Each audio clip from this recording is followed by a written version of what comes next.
During this special time of year, we here at the Real Review 3000 and KHAOS Central would like to thank you for all the support you have shown us this year. It is with our gratitude that we wish you and your family and friends, and even those who may disagree with us, the fandom menace, a happy and safe holiday season. Merry Christmas and happy holidays.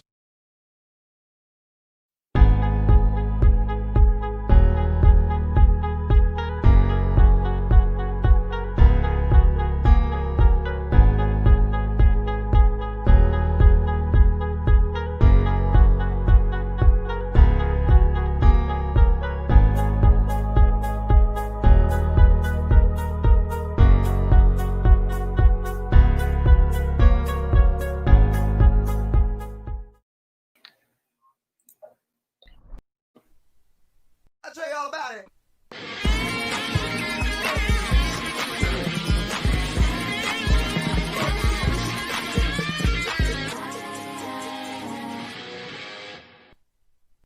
That was real good. That was money, first of all. Let's do another.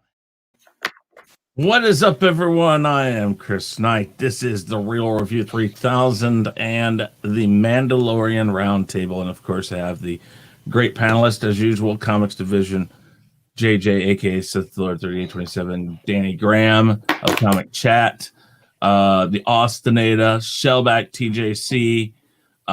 We got Gaiskar here, Positive Candor, Elihu Who, might have some others on later. Always in flux, never know. Lots of people though, and I'm glad to have you guys all here. How you guys doing tonight? Super, man. I'm doing fantastic. I'm good. Awesome. In the middle of cooking, actually. I got hungry. And Elihu I wonder is, why. He's pimping out his new shirt he found at the Salvation Army. No, it was at the Salvation Army. It's a different thrift store. Okay, I'm sorry. But still, for $250, shit. Yep, $250. Can't I'm like, beat score! What are you, some kind of hipster? Yes, he is. Yes. Peace. Absolutely. It's a hipster, not hippie, but okay. Well, that too, because y'all see the man's hair. All right. So, Okay, sorry. I was just going to say, we do have a full panel here right now. 10 people is the max we can have in here. So, for Gaiskar and Positive Candor, you guys will be the permanents tonight. And Elihu, you are in the rotational spot. If everything stays the way it currently is. BearBear, Nerd Fun. He if he does come in later, he has his daughter's birthday today, and I told him if he wants to take the night, that's more important. So we'll see what he does. But if he comes in, then Elihu, you will have to go back to the rotation, and Positive Candor, you will be in the rotational spot. Okay? I am okay. I'm okay with that because I am actually in the middle of cooking. So hey, I'm just preheating the oven. Just saying. I'm just saying. All right. Well, first off, we're going to go around and let everybody introduce themselves and tell you about themselves and where they can be found. Exact addresses, social security numbers are appreciated. Credit card numbers, don't forget the 3 digits on the back. That's important. I didn't realize that Chris was really big into social engineering. What? I have no idea what you're talking about. Anyway, no. All right, guys. Comix, go ahead and tell everybody about yourself and where you can be found. Well, I'm a Pisces. I can be found by the beach. Okay, you can find me on Twitter at Comix Division, as well as my YouTube channel, Comix Division, where I talk about entertainment, stuff that's going on, and to get back to doing reviews at some point. Okay. That's about it. All right. Yeah. Someone is trying to enter the studio, but the studio is full. That is always the way it is. Let's see. While Danny is chatting, we will find out who that person is, and we'll go from there. So, Danny, go ahead and tell everybody about yourself. Shellback after him. You can go. Go ahead. I am Danny, aka Comic Chat. You can find me on YouTube at Comic Chat. Several different shows throughout the week, along with Chris and Nzo.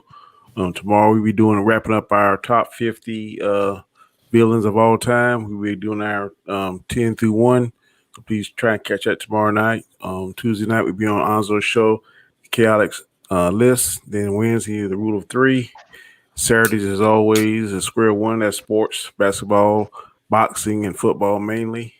I just uploaded a video today, how I fell back in love with Star Wars. If you get a chance to check that out, please do. And thanks for having me on the show again.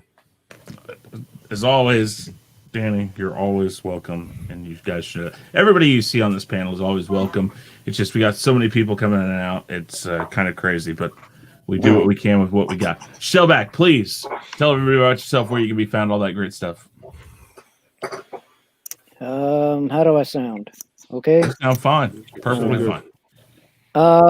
Yeah, I'm on here and on Twitter under Shellback TJC.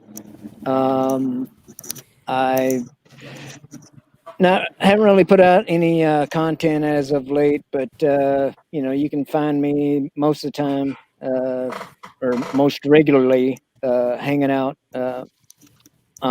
on Latino Slant channel on Thursday nights for at 9 p.m. Pacific for the X-Files. We're in the first season. We started from the beginning, and I don't know, we're up to mid-season, I guess.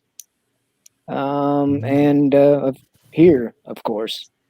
Also, I'm gonna put on a little BS freaking anniversary stream tomorrow, probably around 3 p.m. Pacific.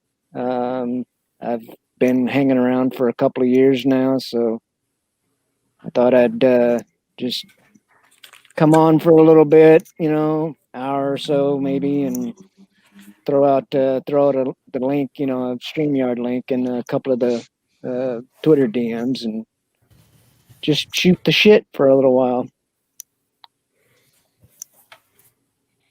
Very good. Sorry, I had to take a drink. I'm goddamn needing that damn drink.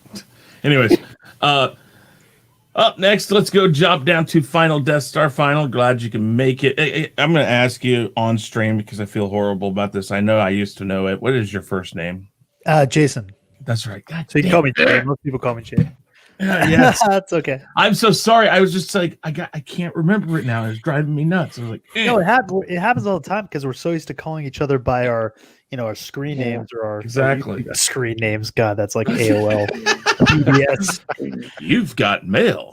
Yeah, our handles. What do you call it now? Whatever it is. I just good movie. It's handles is efficient. Handle. Yeah. Handle. Yeah. But it's you call me Jay, or you can call me Final Death Star, or you can call me Enter the Unfamiliar. It's the name of I renamed my channel, so it's no longer Final Death Star, although it's still with Final Death Star, so you can still search Final Death Star on YouTube. But its accurate title is Enter the Unfamiliar, kind of rebranding into more of the paranormal. It's going to deal more with the paranormal, UFO phenomenon, biblical prophecy, strange mysteries, and hidden histories. So if you like any of that stuff, come on over and give us a little look-see. And, if you enjoy it, give this channel a sub. I'll be on my live show, Enter the Unfamiliar, tonight at 7 o'clock after this show on my channel. And it's with my co-host Flipped Out. We're going to be talking about the Nimitz encounter, one of the most highly documented by the U.S. Navy encounters. So we're going to be taking a look at that. And otherwise, you can find me on Rogue Entertainment on author Stephen Walton's channel on Tuesdays at 3:30 Pacific Standard Time and Saturdays at 4 o'clock Pacific Standard Time. Also, Nerd Cookies channel. I actually just left there to come here. On Sundays, we also talk about the Mandalorian. So that's Sunday at 3 o'clock Pacific Standard Time. And Bear Nerd Funds on Saturday night at bear time. It's usually sometime. It changes whenever he's able to get the stream started. We start. So that's it. Thanks for having me on. Not a problem. Thank you for being here. JJ, tell everybody about yourself and where you can be found. What's going on, everybody? It's your boy JJ. You can find me just about everywhere nowadays. You find me here on Sundays, usually twice. I missed out on the Rumble this afternoon, but that's okay. I'm here tonight. You can find me later on tonight hanging out with Han Star and Chris Knight for Name That Tune at 11 p.m. Eastern tonight. At 9 o'clock on Monday nights Eastern time, I do my own live stream. It's called Randomness at its Finest. Random panel, random topic. Come by, check it out. Like, share, subscribe, all that fun stuff. And then you can find me Tuesday night on Bigger Ford Entertainment, which is Nzo Hodges, with Chris Knight and Danny Graham and Elihu Who and LDG Pixels, talking about whatever Nzo wants to put us through that night. And then you can find me every once in a while, and you just could have seen me this past Thursday on Chris's Weekly Rumble, either as a contestant or combatant, as I like to say, or sometimes he likes to change it up, and I come in as a wild card. Well, yeah, I won last week, but still, I'm humble. I'm humble. Yeah. You will see the tweet coming up here really quick. Actually, after the show is over, I will be tweeting out his championship certificate, as I did with Shellback. Shellback did win 2 weeks ago, and he got his just a couple of days ago. But JJ has received his. Yes, and I'm thoroughly pleased with it. With yourself and LDG, which is in the chat, y'all. I appreciate what you guys did. It looks really good. I'm glad you liked it. Thank you. Yeah, and congratulations again. Thank you. And last but not least, you can find me on Twitter at SithLord3827. It's great to see everyone. I can't wait to get talking about this episode. All right. Up next, Austinator. Austinator, tell everybody about yourself and where you can be found. Yeah, what's up, guys? You guys can find me on Twitter at the Austinator17, where if you ever want to slide up in my DMs, you can always do so. And if you don't have Twitter, that's A-okay. I have Discord as well at the Austinator. So if you guys want to hit me up in my DMs there, go ahead and do so. Also, I have a YouTube channel, The Austinator, where I just recently hit 100 subscribers.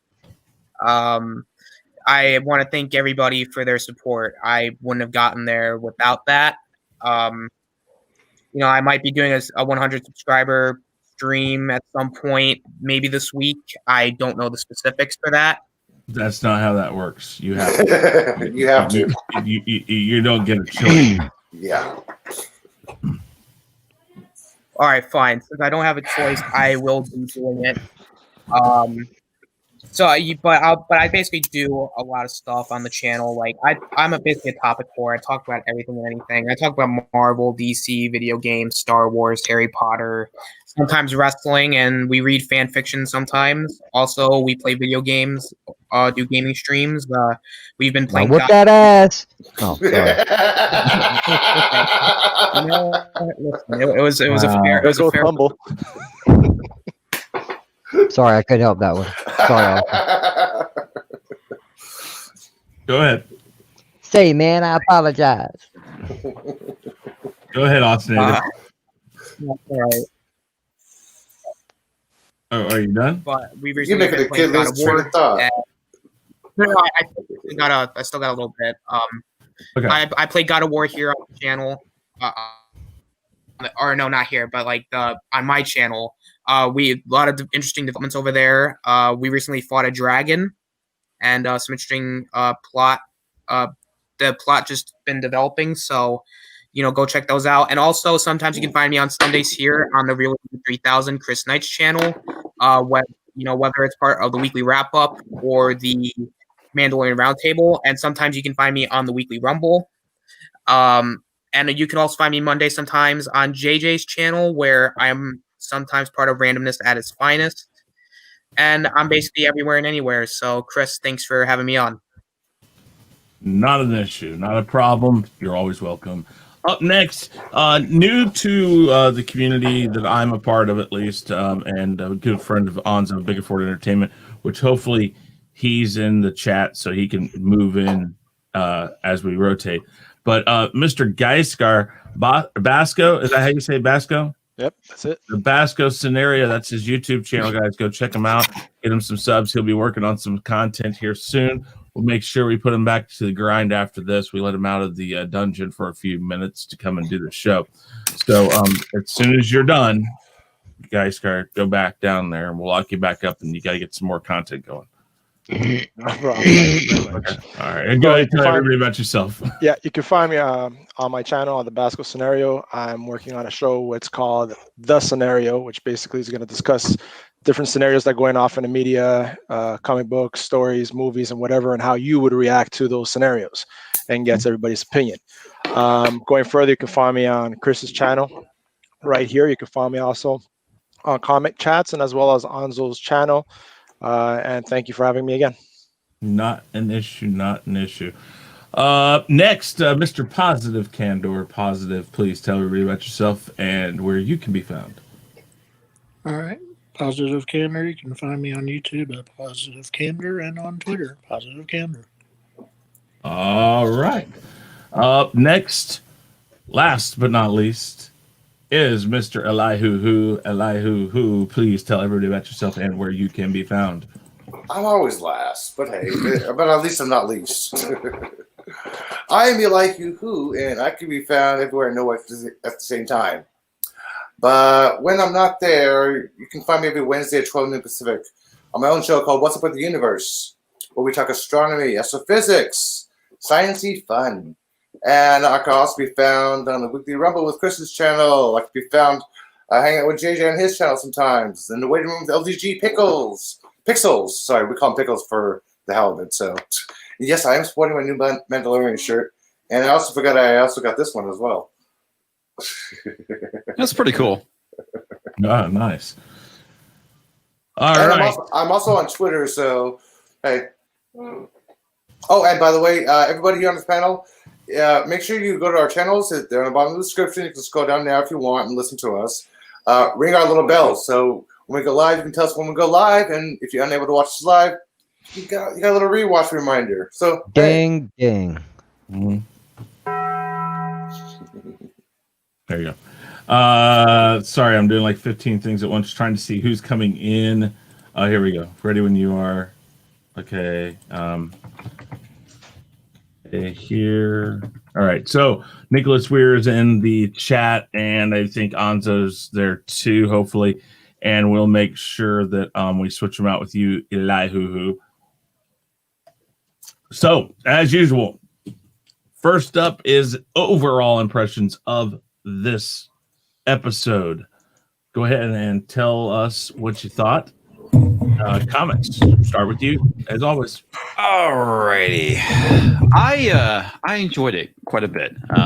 There's a lot of things I liked about it. I actually have very few complaints this round. Some of them are major, some of them are not. But overall, very, very action-packed episode. It was nice to see the return of Boba Fett. It was nice to see Boba Fett, even though it was Dad bod Boba Fett. We had another return of another character. I can't remember her name. But oh crap, she was on Agent Fenn Shannick. Fenn Shannick. Yeah. Mm-hmm. So we found out her fate, and it really was Boba Fett that saved her, despite the fact that I thought it was somebody else. But we were both wrong about that. Yeah, we were completely both wrong. Bear is the one that said it was Boba, and I still. And then when they said it, I was like, "Well, there you go. I'm fucked." Go ahead. Sorry. Yeah, he called that early on. Yeah, he did. He totally called it early on. Yeah, I was wrong. Her name was Fennec. Fennec. Yeah. But overall, yeah, I enjoyed it. It was good. All right, Danny. I too enjoyed it. Didn't have many complaints. I was very happy to see that it is pushing the story along. I am more interested in seeing what the next episode is going to be more now, these last 2 or 3 episodes, than I were the first 2 or 3. So they're definitely heading in the right direction. I'm all in now. Hoping these last 2 will not disappoint. I don't think that they will, but overall, very pleased with the episode. Very minor complaints. Not as good as the last episode, but not too far away either. All right. Shellback, tell everybody about your overall impressions. Yeah, overall, it was good. You know, I don't mind Dad bod Boba Fett. I don't mind it either. You know, I mean, I may or may not be similarly shaped as Boba Fett. But the thing is, you gotta look at the guy's age and whatnot, and I mean, he's, I don't know. To me, that wasn't a factor. I know I heard about some people just like, slamming him on Twitter, but then again, it's Twitter, and the trolls will troll. But anyway, no, yeah, it was a good episode. All right. Next, final Death Star. Jay, please go ahead. I have to agree with everyone, both of you guys, or all three of you guys so far. It was a good episode. It was a shorter episode, but unlike some of the other short episodes, I felt like this was paced so well. I think because there was a lot of action in it, that it really, it went fast, but I never really felt like, oh my gosh, that was too fast. Like, I think anything else added to that episode would have just kind of been, it would have dragged it a little bit. So I thought making it shorter helped the pacing. There were a few questions, a few little things here and there, which I guess we'll get into when we talk about some of the issues we have with it. Questions, of like, well, why didn't this happen then and such? But otherwise it was pretty nice to see Tython, actualized as an actual place, a physical place. And Boba Fett, it didn't bother me either. He's old, he's aging, so it happens. You can't stay in your fighting weight forever. But yet, it didn't seem to slow him down at all. Not at all. Yeah, he still had the technique. Overall, strong episode. I'm definitely interested in where it's going. I wish there was more than just 2 episodes left, though. It's I don't disagree. JJ. Well, all in all, I enjoyed the hell out of this episode, and honestly, there's only one thing I can complain about. The rest of it, I enjoyed it. I have to echo everybody else. It was great to see Boba Fett finally come in and do what he was always rumored to have done. Fennec coming back, we knew that was going to happen. We already knew that. And it shows why she is such a great shot. There's a lot, and we finally get Grogu to where he's supposed to be, and things start happening. It was a great episode. I enjoyed the hell out of it. Okay. Austinator, please tell everybody what you thought. I'm gonna have to echo everybody here. I thought this episode was really good. I was actually very surprised by this episode.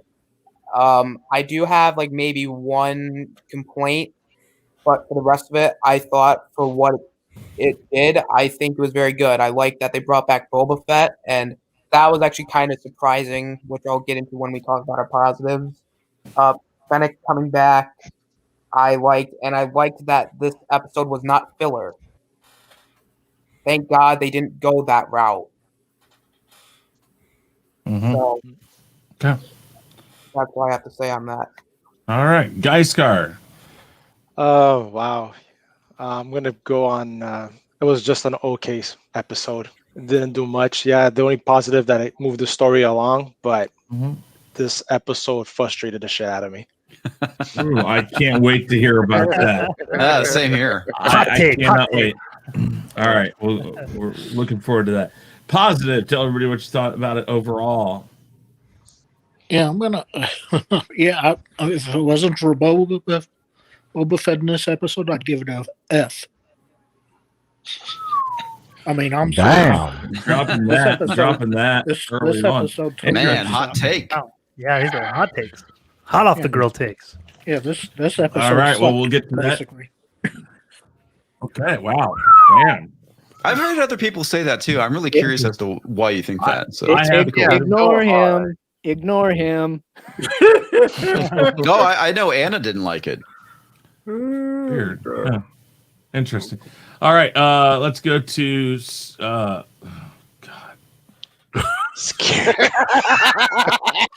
I didn't have to say anything this time. Just have to throw him off. Didn't have to say anything this time. Elihu, change your name.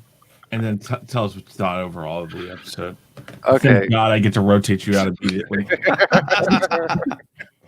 Can you share my screen, please? No time for that tonight. Just tell it. Tell it to people. Okay. What I have to agree with everybody else here. What else can somebody kick ass rocking a dad bod? Come on. Oh, Steven Seagal. No, Yeah. hell no. That's not a dad bod. That's a fat Steven Seagal. It's not the fat Steven Seagal. Okay, not the good one hanging out on YouTube. Okay, I mean, you got Boba Fett kicking ass, and he's not even in his prime anymore. I mean, I love it when he's basically stopped and like, "Hello, bend the knee, boom." Okay, I got something to say on that. But Go ahead. I love this episode. Say something really quick. So years ago, when I was still in the Navy, we were doing some workups. That's what they call it when we go out for a little bit before we go on cruise. So the flyboys can get their practice and stuff. And there was a SEAL team on board, also doing some practice. And I shit you not, one of the SEALs had a dad bod, had a quote unquote dad bod. Okay. And he was a U.S. Navy SEAL. Okay. Somebody who can kill you by just like looking at you. So Staring at you funny. Fuck off on the dad bod thing. Thor was All a right. fake. Okay. Damn. All right. Trying to see if Chris, can I say 1 10-second yes, thing? go ahead. It's mighty amazing when I said that the female bodybuilder would look kind of fat or whatever it was, and everybody was like, "Oh my god, oh my god, my god!" Everybody is jumping in. Don't have a problem calling on Boba Fett dad bod. So that looks kind of sexist on one side to me. I agree with you. I was anything joking negative about her. it. It didn't bother me. I didn't say anything negative about her gaining weight or anything. Dude, Gina's Is still that a Gina hot. Carano? She's thick. Yeah. Hot. Okay. She's like, Oh yeah. I will Gina. pull She the, gained weight or I will not, pull the I tape know. back, gentlemen, and I will play it back for you. Yeah, next I time. don't No. call it anything negative about that. I'm like, I don't It care. was a negative. No. I'll never say negative things about Gina, man. Yeah, Imagine that. should kick your ass. Come on, Danny. You know better than to say some shit like that to me. Come on. I'm waiting to see if Anzo's in the back room. You just See it, you can rotate just it. got a comment. All right, hey, somebody's trying to jump in, so jump out, Eli. I'm gonna kick you out, okay? Gina Carano kicking your ass is called foreplay. Okay. Damn right. I would let her beat my ass all up and down this block for real. No, she's fine. She's fine. All right. That's if There- you get lucky. But if you don't get lucky, damn if I'm taking an ass whipping. Damn. Ladies and gentlemen, this has just turned the Mandalorian There we Roundtable go. for the Gina There we Carano. I'm sorry, Anzo. There you are. Go Yes, my ahead. brother. It's okay. Tell- Just remember, there's a little bit of a lag when you're sending me the links on I'm watching, so it's like I'm trying to catch No. up on time. But You're good. I'm gonna All have right. to go with positive Candor and Gaiskar on this one. Ooh. It was just meh for me. I mean, the fact Django Boba didn't bother me. It's the way the uniform, the costume looked on him that bothered me. But we'll get into that later. But yeah, I'm just like okay for this episode. All right. So really quick, tell everybody about yourself so everybody knows about you, where you can be found, all that, because I want to give you guys an opportunity as you come in to do that too. So really quick, tell everybody about yourself. Yeah, you guys know the deal. Big Afford Entertainment, Rule of Three, Chaos Conversation, the OOC, Square One, hopefully Equilibrium soon. So I appreciate all you guys that supported. List. What's that? You Shit, missed did the I list. forget my own show, the Chaos List? Yeah, you did. My bad. Chaos List. Appreciate all you guys that support me. I'm at 255 subs now, so trying to get to 300. So I appreciate all the support, guys. Peace. Awesome. Yeah. Get this man there. Yes, please, guys. Yeah, like I said, everybody that's here, please go and sub to them if you're not already. All right, Anzo, I'm going to kick you from here. Go to the Yep. chat and just tell Nick he's up, and Yep. we'll go from there. Thank you very much. All right, we'll wait for Nick to come in. When will they ever go up to more than 10? I don't know. Actually, we're at 9 right now. I don't know who left. You just get Anzo left. Nzo. Yeah, he did. Anzo left, but that's. Oh yeah, okay, yeah, no. 10. I can't count, guys. What are you, Damn, drunk, Chris? Not yet. I'm actually drinking water. Take off your shoes. Don't Take make off me your have to shoes take. and you can Don't count. make me have to fucking take over, Chris. Are you all right? Oh yeah, I'm always all right. I think Oh, well, there's the problem right there. they say. Here we go. Nick's there. All right, Nick. What the hell are you doing with the damn green suit on? What is tonight? It's like it's like freaking Twilight Zone. You have entered the dimension, not only of sight and sound, but of mind. There's a sign for those. He's got a fancy camera. He's got night vision. You forgot to take off your gimp suit before you came on. All right, Nick. Tell everybody about yourself first off, and then tell everybody what you thought overall of this episode. Yeah. Hold on a sec. That is fucking weird looking as shit. Thank you. All right. Anyways, hold on a second. Darn, hold on. 32 flavors, I guess tonight's lime.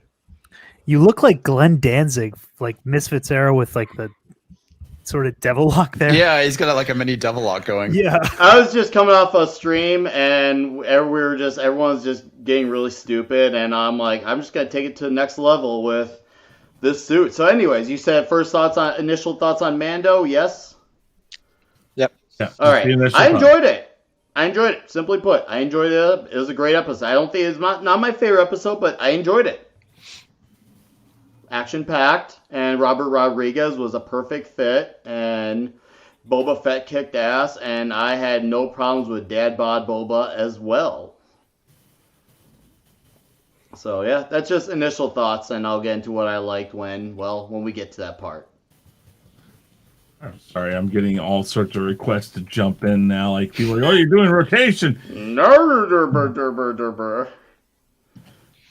Right, let's see here. Okay, so Can you jump out? No, yeah, if you would, I'm gonna give this one other person a chance to jump in really quick, and we'll just I'll jump out.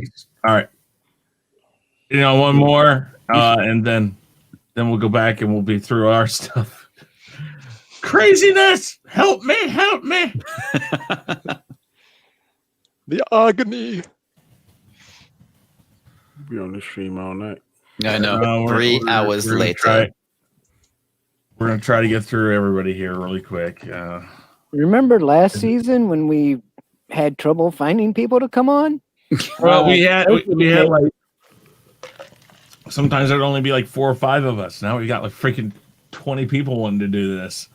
All right. That's because the first time, the first season did okay, but everybody's hyped up about the second season. That's true. So, yeah.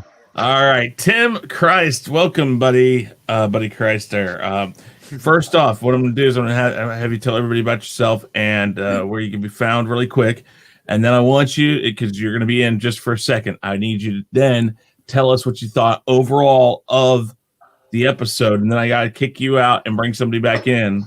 Sure thing. And then we're going to go through the next round. So, all right. First thing I want to say, first, I'm Tim Christ. I'm not really a YouTuber. I'm just I'm pretty much a YouTube loiterer. I join everybody on their channels and just say, hey, how's it going?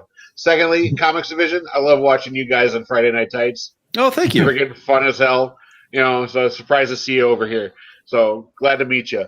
Yeah, nice to meet you too, man. Surprised to see you. Surprised? Why? Surprised I know you guys are like acquaintance, so far down to the bottom. It's just a much smaller channel versus versus the quote unquote big time. He likes to. I think Comics and I have about I'm just getting my little suck up points here. All right. This is his pro bono stream. Oh my god! Wow. Now, as for the Mandalorian episode, unfortunately I missed the very beginning of it. I had trouble getting my my SciTube going, so I couldn't watch the very beginning. But I got to the point where Baby Yoda was on the little pedestal, and Mando couldn't like get at him. But everything else I saw was cool. My only question was, how did he get? How was Slave One still around? That was my big question of the episode. It was never blown up, so I imagine he had it at some spaceport. Well, I mean, you figure That does bring up questions. Jabba died. Yeah. You know, Jabba's palace is probably overrun. I couldn't imagine somebody not jacking the ship. But hey, you know what? Minor plot hole, no big deal. As for Boba Fett kicking ass, I have a new appreciation for gaffy sticks. Oh yeah. And the next time I play Star Wars Destiny, I'm throwing that in the frickin' deck because that thing is that thing was nasty. Watching that thing shatter Stormtrooper armor, hell yeah! Eat your heart out, guy from Rogue One with the stick. I don't remember his name. Danny Chan is the shit, bro. Yeah. But yeah, that I thought that was an amazing episode. All right. All right. Go ahead and jump out really quick. Sure thing. Thank you. And let's see what happens here. This is so crazy. I think we got somebody else coming in here really quick. There we go. All right, you got 10 seconds, LDG. Hey, boss. I'm not even a Star Wars fan, but I'll say this: it was better than Endgame. Oh, that's not hard, actually. Dude, that was a drive-by. Oh my gosh! I did not know he was going to say that, Danny. So please do not kick me into the Phantom Zone tomorrow. I get his ass. Okay. He just did a drive-by on Danny. That's I didn't hear it. I didn't hear it. I didn't hear him say a damn thing. Damn it! It freaking technology. He said it was better than Endgame. What does it say, Danny? When it says, "I just." Phantom Zone grass. Pull up higher. Pull up higher. I get him. I'm patient. All right, Eli should be coming in here really quick, but all right. So we got through that. Let's get through what we liked about the episode. Comics, go ahead. Okay. First off, I have to say that Robert Rodriguez did a fantastic job of directing it. The opening scene between Baby Yoda and Mando was really well done. You know, that kind of like bond that they were having. I like seeing that. The action in this episode was freaking killer, and talking about the whole thing with the gaffy sticks, that was amazing. Seeing that thing in action and just like shattering the helmet of the stormtrooper. Oh, dude, it was so good. Is that thing made out of Gaiskar too? Oh, the gaffy stick? No, it's just metal. No. Oh, may I remind you guys? There's a 3-minute time limit, so let him talk. Let him talk. Yeah, it was just really cool seeing Boba Fett just beating the crap out of stormtroopers. It just shows you what kind of badass he's supposed to be. We've always, heard about how he's this badass, and we actually get to see it on screen rather than in a novel or comic book, in action, and that was amazing to see. It was also cool to see Ming-Na Wen again as Fennec, and yes, it did move the story along, which is good. That's all I got. Sure. Okay, very good. Danny, go ahead and tell everybody what you thought overall. I hate going back him because he pretty much had the same damn points that I have. You can find different ways of doing it. Basically, like I said, that fight scene, that stick, when he shattered that stormtrooper, I had to rerun that about 2 or 3 times. I too have heard a lot about Boba Fett, but really was not impressed. I kept hearing all this about he's supposed to be this bad bounty hunter, yada, all this kind of stuff. But to actually see it firsthand was definitely, it definitely moved my needle towards liking him more so than I did in the past. I'm trying to figure out, she had robotic parts in her stomach or whatever? Yeah. Okay. All right. Just want to get clarification on that. But I'm very curious to who this force signal that Baby Yoda sent out, who received it. So hopefully we'll see in the next 2 episodes who received it and whether or not they're going to come and possibly help them. like I said, I love the episode. It was very good. Look forward to seeing next week's. Awesome. Yes, indeed. All right, Shellback, 3 minutes. If you need it, go ahead. Yeah, pretty much, what the two gentlemen preceding me, said. It was, yeah, like the gaffy stick thing, that was, it's cool to see somebody like actually use it instead of just waving it in the air like we saw, in the very first Star Wars movie. But yeah, it did give us, it did move things forward, like they said, and it just seemed like something that we should get more of. I mean, there are some of the quote unquote filler episodes that people don't like, or well, it was just filler, but it's we're getting, we're in the second season, so we should have more, we should have more meat on the bone like this. And it felt like there were it felt like there were stakes, so. Okay. Anything else? Not right now. Okay. Final. I enjoyed seeing the slave one. That was a cool moment. I mean, it also at the same time raised questions, but nonetheless, it was a cool moment seeing it just appear out of nowhere. I wasn't expecting that. I think I've said on this show, I was expecting Boba Fett to team up with Mando at some point to get his armor back. I thought he was going to come as a friend and then double cross him, get his armor, and then take the Baby Yoda for Grogu for his own reasons, as to collect a bounty on it, which is not exactly what we got, but I did like the fact that, well, obviously what you guys said, the action scenes, the fighting scenes, couple things I'll bring up when we go through our problems with it, but it was exciting. It kept moving. Boba Fett was great with that. Well, not only with the gaffy stick, but also with the rocket, when he fires the rocket at the transport. He's like, I was aiming for the other one. That was a nice little line too. It had some humor in it. I like the fact that they brought Fennec back. I'm not sure exactly how Boba Fett knows how to do that on Tatooine in the desert, but she looked cool. She played a good role. I like the fact that they kind of enemy of my enemy is my friend sort of thing. When the Empire came, it's like, all right, I'll help you if you help me, and but then at the end, Boba Fett's a man of his word. He keeps to his code. And says, no, we're not done yet. I'm going to help you get the baby back. I promise you. Unless he's got ulterior motives. But as of now, we believe that it's going to be the three of them, and we'll see who else they get alongside of them to go take on.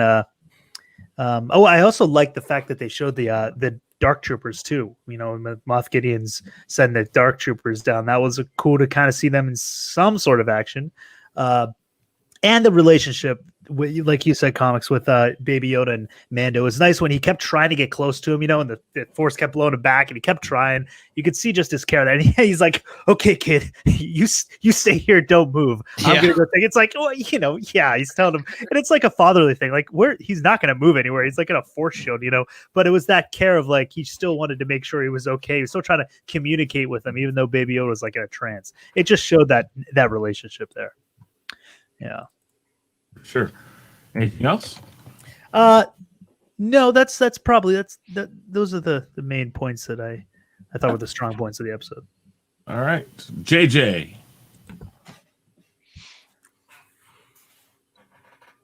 The hell you want? Really? What you want, sucker? You know what? Starlight Pit. Money out. Starlight Pit. Starlight Pit. Boom. Yeah. Go ahead. Tell everybody what you liked about the episode. Like I liked 98% of the episode. The action scenes were great. We finally get to see Boba Fett the way we've heard him to be. We finally get to see it for real this time. Kind of like what Danny said. You didn't have to read it. You didn't have to look it up. We get to see it in live action. Why he is who he is. And yeah, dude, The moment I seen that first helmet shatter, I was like, "Oh hell nah! Check this shit out." And then,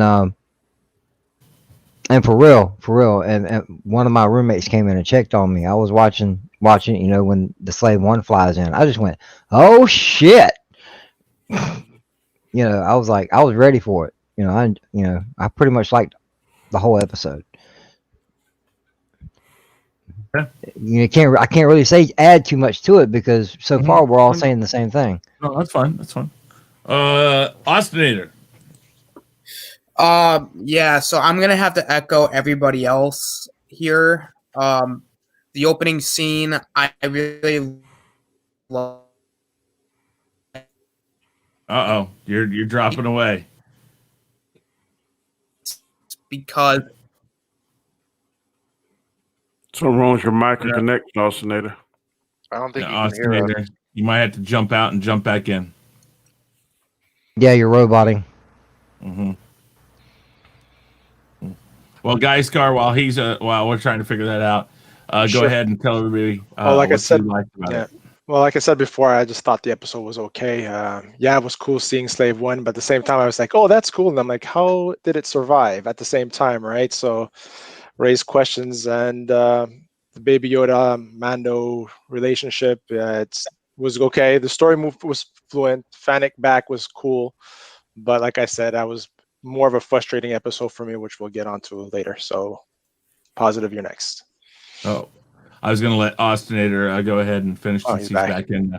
Austinator, go ahead and tell everybody what you liked about the episode. Well, like I said before, my internet screwed up. I am gonna have to echo everybody else. I think the opening scene with Mando and Grogu, it was building upon what happened in the previous episode. I like just the bonding moment there with the just Mando holding out the little ball and Grogu uses the Force to grab it. I think the action in the episode was awesome. Boba Fett kicked ass, and that's another positive for me is they actually brought in Boba Fett instead of just showing him for that one episode, because that was one of my biggest fears is that because again, with the rumors of a Boba Fett show, I was really scared they weren't gonna actually do anything with him. So I was glad they were able to do that, and this episode did not feel like a filler episode. This actually continued the story along like it should have. And and when I first saw Slave One, I was just like, holy shit. Like, even like, cause I was like JJ, I was like, oh, what the hell? And that was really cool. Krennic coming back was, was kind of predictable, but also I was fine with it. And I especially like the ending scene with Moff Gideon and Baby Yoda in the I guess the Baby Yoda's little prison cell, and Baby Yoda's like, I'm just gonna call him Baby Yoda. I'm not gonna call him Grogu. Baby Yoda, right there with you. Say his name. Say his name. Oh Jesus! No. Force jokes you would make says, "Say my name." My name is Grogu. Yeah, I loved it when he was making the stormtroopers dance. That was a really good scene. All right. Is that all? I was also gonna say, just like Moff Gideon, like even though you only really see him at the end, he was like very intimidating, especially when he asked like Baby Yoda to oh, you can't touch this yet. I was like, ooh, okay, interesting. And I can't wait to see what the next episode does to continue that along. Okay.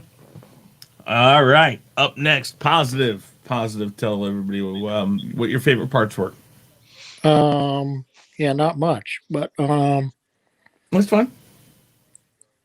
Yeah, I mean, I like Darth Grogu choking the stormtroopers, basically, and whacking them into each other and stuff like that. I like the Razor Crest getting blown to bits. Finally, he doesn't have a piece of crap ship anymore because he ain't got a ship. So, oh well, guess the Mando's without a ship now. He's got to hitch a ride on the Slave One. Bummer. Oh well. Some sick that's about it. Well, Danny, you're the one that said that was going to happen. You said that like Sick. two episodes ago. You called it. I was like, I don't know if they're going to do that. And then I watched. What was that? It was. Okay. Oh, No, I'm we'll saying finish this up the here. ship used. Okay, the ship used to be crap, but it was just brand new, overhauled by his buddy. So shit was brand new. Yeah. I see what you're saying. Yeah, I see what you're saying. Okay. Anything else positive? Nope. I guess. Nope. Okay. Elihu, 3 minutes, and then when you tag out, when you drop out, just drop out and then go into the chat and tell Nzo he's up. Okay. Gotcha. So we can keep the ball moving. All right. What all did you like about the episode? Okay, if anybody knows the history and the so-called lore of Boba Fett, you know this is some stealth, harsh, sneaky bounty hunter. When I saw Slave One approach landing the planet, I'm like, wait a minute, what the hell's going on? Boba Fett's supposed to know the Mandalorian's down there with the kid, and he's making a slow approach, and he's coming up, walking up slowly. I'm like, this is not Boba Fett. But then he realized, oh wait, he's got his little woman up there trying to aim on the kid. Okay, that's Boba Fett's sneaky already. Basically, Mando didn't even see her. I love that they incorporate a real Boba Fett into actual real life instead of reading in the books that you see, or the comic books, or the old-fashioned cartoon. I mean, I loved that scene. That's my favorite whole part of the scene. He's just casually walking up, and all of a sudden it's like, oh yeah, I still got you. Don't worry. All right, jump out. I just like 98% of the episode. There's only about 2% of the part. 2% I do not like, and I'll get to that in a minute. Okay, fair enough. Drop out and let Nzo jump in. Yeah. Hey, Chris, real quick. Yep. I like the part where they had Boba Fett. I like the part where they had Boba Fett explain how Django was a foundling and stuff. Like that's an original story. No. From like the books and the comic books. And all. Yes. Yeah. So. I don't disagree. All right, Nzo. Yes. What's up? So what I liked about the episode, I like the reaction between Mando and Baby Yoda. I like that little chemistry that they have there. They've been doing that for a while, which I like. And like everybody else, I kind of thought the action scenes were okay. I mean, they weren't great for me. I liked the ship getting blown up. I liked seeing the dark stormtroopers or whatever the hell they're called. Trying to think of anything else that I really enjoyed about the episode. There was something else I did enjoy. So right now that's really all I can think about. I had it in my head and it just slipped my mind. But I think there's more that I didn't like, so I'll get into that sooner.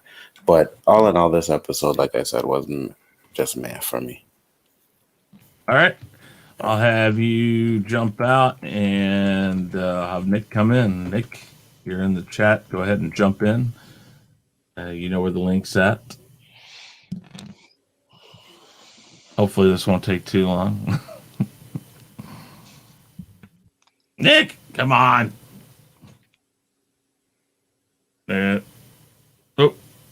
Who did we just lose? So Shell. Yeah. Shell. Yeah. All right, Nick. Tell everybody what your favorite things were about this episode. All right. Well, first of all, I love the action. The action was exquisite, and I really love, as many have said, the chemistry between Mando and Grogu. That was really well done, and I also love the music. I don't feel like many of the other panelists mentioned it, but I really love the music on this episode. I really feel like it escalated the tension of the episode, and of course, Moff Gideon's presence, as always, is just wonderful. And Boba Fett, of course. I mean, enough said. We're doing the echo chamber now of Boba Fett. He was just absolutely awesome. So I was very satisfied, especially and I'm one of those guys too. Like, I always liked Boba Fett's suit, but it's just like I've never seen him actually do anything. And now I see his episode, I'm like, bro, Boba Fett, bro. So now I'm like, every fiber of my being is locked into that badass shit. So yeah, I just once again, it was a great episode. Not my favorite, but I still enjoyed it a lot. And there are far worse problems I have in this world than to be dealing with an episode with, well, identity politics and such. So this is a good problem to be having in the world. And yeah, that's pretty much all I got to say about that. Okay. Right. I'll have you jump out. All right. And we'll see as I move people around. Boom. Final up there. Shell. Oh. Sorry, all the moving around and stuff. It's like we're playing virtual memory. I'm trying to look and see, where was I last? It is. If I don't get an answer here, no. Okay, all right. Well, we'll just I'll tell Elihu if he's in the chat, come on back in, and I'll let you back in. All right. So what did I like? You're missing that Tim Wise guy. Yeah, well, I just messaged him and he didn't message me back, so maybe he just had to say what he. Oh, okay. Whoops. Nzo, hold on just a second, Nzo.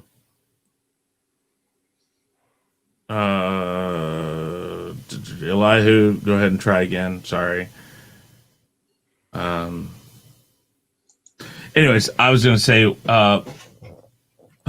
yes. Yeah, so I just wanted to. I remember what I wanted to say about what I liked. Oh, yeah. Okay. The Baby Yoda part with the stormtroopers. That scene to me was one of the best scenes in that movie. And Moff Gideon.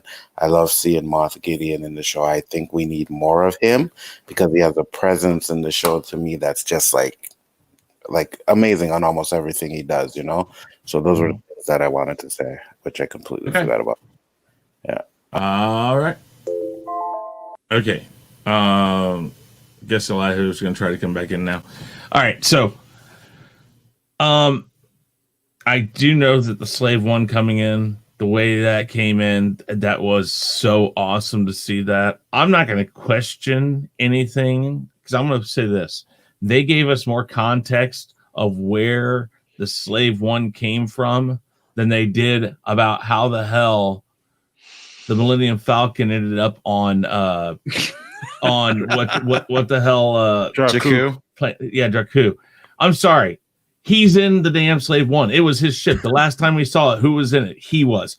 That's all I need to know. We there's no transfer. There's no nothing. So I'm fine with that. But I loved seeing the Slave One come back in. Definitely before he gets his armor on, he is so badass, and he's doing it so like Shaolin monk style. It's not even funny. I loved that they made him look like this Buddhist, like monk, and like he's very like you just tell he's just calm, and it's so Boba Fett. Boba Fett didn't get out of it's just like things happen. The one time that I guess you could say that isn't the case is when his jetpack gets hit and he goes and flies into the Sarlacc pit. I mean, because I guess that kind of took him by surprise. But no, really, I mean, he's always short, answered, gets it was very much Boba Fett, and I loved how they did that. I did not have a problem with the dad bod thing because, well, I mean, we don't know how long he was in the Sarlacc pit. We don't know how long he's been out. We don't know if he was eating way too well. So I didn't have an issue with that at all. I just like come on, Chris, it's just fun to fat shame. Yeah, I'm not about that. So. Maybe he ate his way out of the Sarlacc pit. What did the sand people eat? He was hanging out with the sand people. Well, I'm just saying, I don't know. Maybe they fed him better. Maybe he was eating them. You don't know. Damn dragon shit they killed 2 episodes. Yeah, there you go. Cook it out. Great dragon burger. Absolutely. I know. I was about to point that out, Tim. Yeah, I know. What does that have to do with shit? We don't know what they eat. I mean, so who knows? I mean, everybody seems like to make it think that they know what the sand people eat. And again, he wasn't with the sand people when he was watching Mando right across the thing. He may have spent time with them, but I mean, we don't know. Man, I think it's interesting how they did this episode with Baby Yoda, Grogu, whatever you want to call him, setting him on that setting him on the rock. The Seeing Stone. The smartest thing they could have done, because it keeps him out of play for the whole episode. We don't have to worry about him. We know where he's at. He's still stuck in the thing. They go back to him every once in a while. That's only because Mando's trying to get him out. But they make it very clear that he's safe, and that they make it very clear nobody's getting to him, because Mando tries to get to him, they can't get to him. I think it's Dark Troopers were kind of cool. I liked seeing the light speed cruiser from the and the fact that it's kind of interesting that I guess they do kind of give us a timeline of how long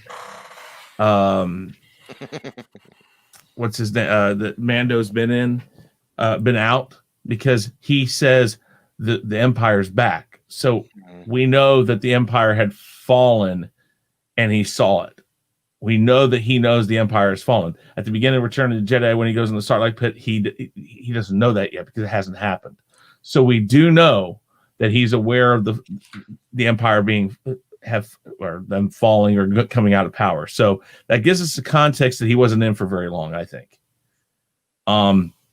Just a lot of other things that were put in this episode that answer a lot of questions. It moves it forward. And the most important thing I like they did is Grogu was able to finish his transmission. So we know somebody is coming soon. Don't know who that is, but we know that somebody is coming soon. And I do kind of wonder if we're not going to see that because of his situation right now. Because I think he's made a direct tie to another person, another Force user, something. Maybe Ahsoka, maybe, but we'll find out. So why would it be Ahsoka? I mean, Ahsoka, send him there. Yeah, Because he's supposed to find reach out to a Jedi. Well, wait. Let me explain that really quick. My thought process on this: when he goes in there and nothing's happening, something automatically changes where his Force sensitivity, his training kicks into gear, like high gear, really quick. Because he's only doing little things, and she says he needs to be worked back to being able to do it. Well, something connected very heavily that made that connection to that rock that made him send out whatever message. I think that he's now, not only does he have a tracking beacon for him with like bounty hunters, but I think whoever is Force sensitive or Force sensitive enough, a Jedi, Ahsoka, those types of people are now connected to him like a Wayfinder also, because that connection is so strong. When with nothing else in the galaxy except for a few of them out there, maybe it's going to be strong. And so if it is a Jedi, I guess we'll find out. I still don't want a Jedi in here. I'm not going to say that's not going to happen though, but I would say that since Ahsoka is the last one, maybe there's something that she hears through the Force that says he's in trouble, and she knows I have to get to him right now to at least help him. Maybe. Chris, are you saying that he might have created a Force dyad? Mm-hmm. Yeah, I mean, no, I don't think it's Ahsoka because she said there's very little Jedi left. Okay, she's not a Jedi. It'd be kind of a letdown if it were Ahsoka at this point. Yeah, it would be. But it would be. I understand that, but I don't want them to go and do something they said they weren't going to do. But we'll get into that. Let's go and let's get on with the next one here. Let's talk about what we did not like. Comics, start. All right. First off, I got to add something to the list things I did like. I did like seeing the Razor Crest getting blown up. I forgot to mention that. Yeah. Okay. So, all right. One of my biggest issues with this episode is at this point, the show is repeating itself. We're getting the exact same plot point that we got last season with Baby Yoda being kidnapped by Moff Gideon again. So there's that. Mando's a fucking idiot. I mean, seriously. He keeps trying to run into that Force bubble like 3 or 4 times. Yeah. And it's like, come on, dude. I mean, I can see it where he's like runs in, he gets thrown back, and then he's like, okay, kid, I'm going to protect you. He should have done that from the start, not like after like the 4th or 5th or 20th time he gets knocked out. And on top of that, the fact that he gets knocked out and misses the entire fight, again, this is his show. It would have been fantastic to see him kick some ass too. Just saying. Mm-hmm. The other thing that really annoyed me again, this is because you only have like 3 characters to shoot at, but the stormtroopers can't hit anything again. It either they're doing that because it's like the whole thing with the original Star Wars where you have these 3 characters, we can't kill them, so the stormtroopers miss. Why not have additional people that can get killed to show you that stormtroopers are badasses? And on top of that, when they break out the E-Web, which is a heavy repeating blaster, Fennec should be dead. Okay, flat out. It's basically a Gatlin blaster, and she's like running away from it, and it's like you guys can't hit her. You can't hit a freaking moving target with a Gatling gun. Forward of her. Yeah, shoot forward of. It's like they're like, here, we're gonna chase her. That's the problem I have with the fight is that there are definitely moments where it's really cool and the action is fantastic, but when it comes down to it, when you have 3 people against 20, 50, whatever, you're going to get mowed down at some point. So they should have had something else for them, the stormtroopers, to kill for cannon fodder rather than our main leads here. Again, it feels like a backdoor pilot. And a lot of that is because Mando gets 0 action in this, and it's all being done by Fennec and Boba Fett. The other thing too, I know this is old news at this point, but the fact that Boba Fett's not a Mandalorian anymore, that got retconned by Disney, that annoys me. So I know that they said that Jango was a foundling, and therefore, since his father was Mandalorian, I guess Boba Fett can keep his armor. But Boba Fett was always supposed to be a Mandalorian, and I don't like the fact that was changed. The other thing too that bothered me was the Slave One breaking off when he's like, "Oh my God, it's the Empire! Pull back!" No, it's like they're back. It's like no, the Imperial Remnant is not a mystery. If he's up to current events, which it seems like he was, he would know that the Remnant is still around. That the Empire, as much as it is fallen, you still have sex out there. Okay. All right. You got anything to say really, really quick? No, that was it. Oh, that was it. Okay. I got through my list. All right, cool. All right, Danny, things you did not like. Go for it.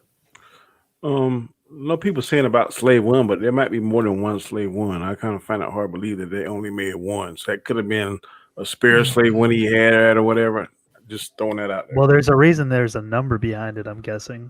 Yeah. Why would you name one if it's the only one? Like, well, yeah. Did they specifically call it out? I got 2 Ford F-150s in my parking lot now. It's not called Ford F-251. Yeah. Just saying. Well, that was the name of the ship, not the model, but I get your point. Yeah. Well, the ship is a fire spray class gunship. Okay. So they've made them. They've used them. In Legends they used them as some people use them as like police vessels. Yeah, I got you. That's right. I remember that.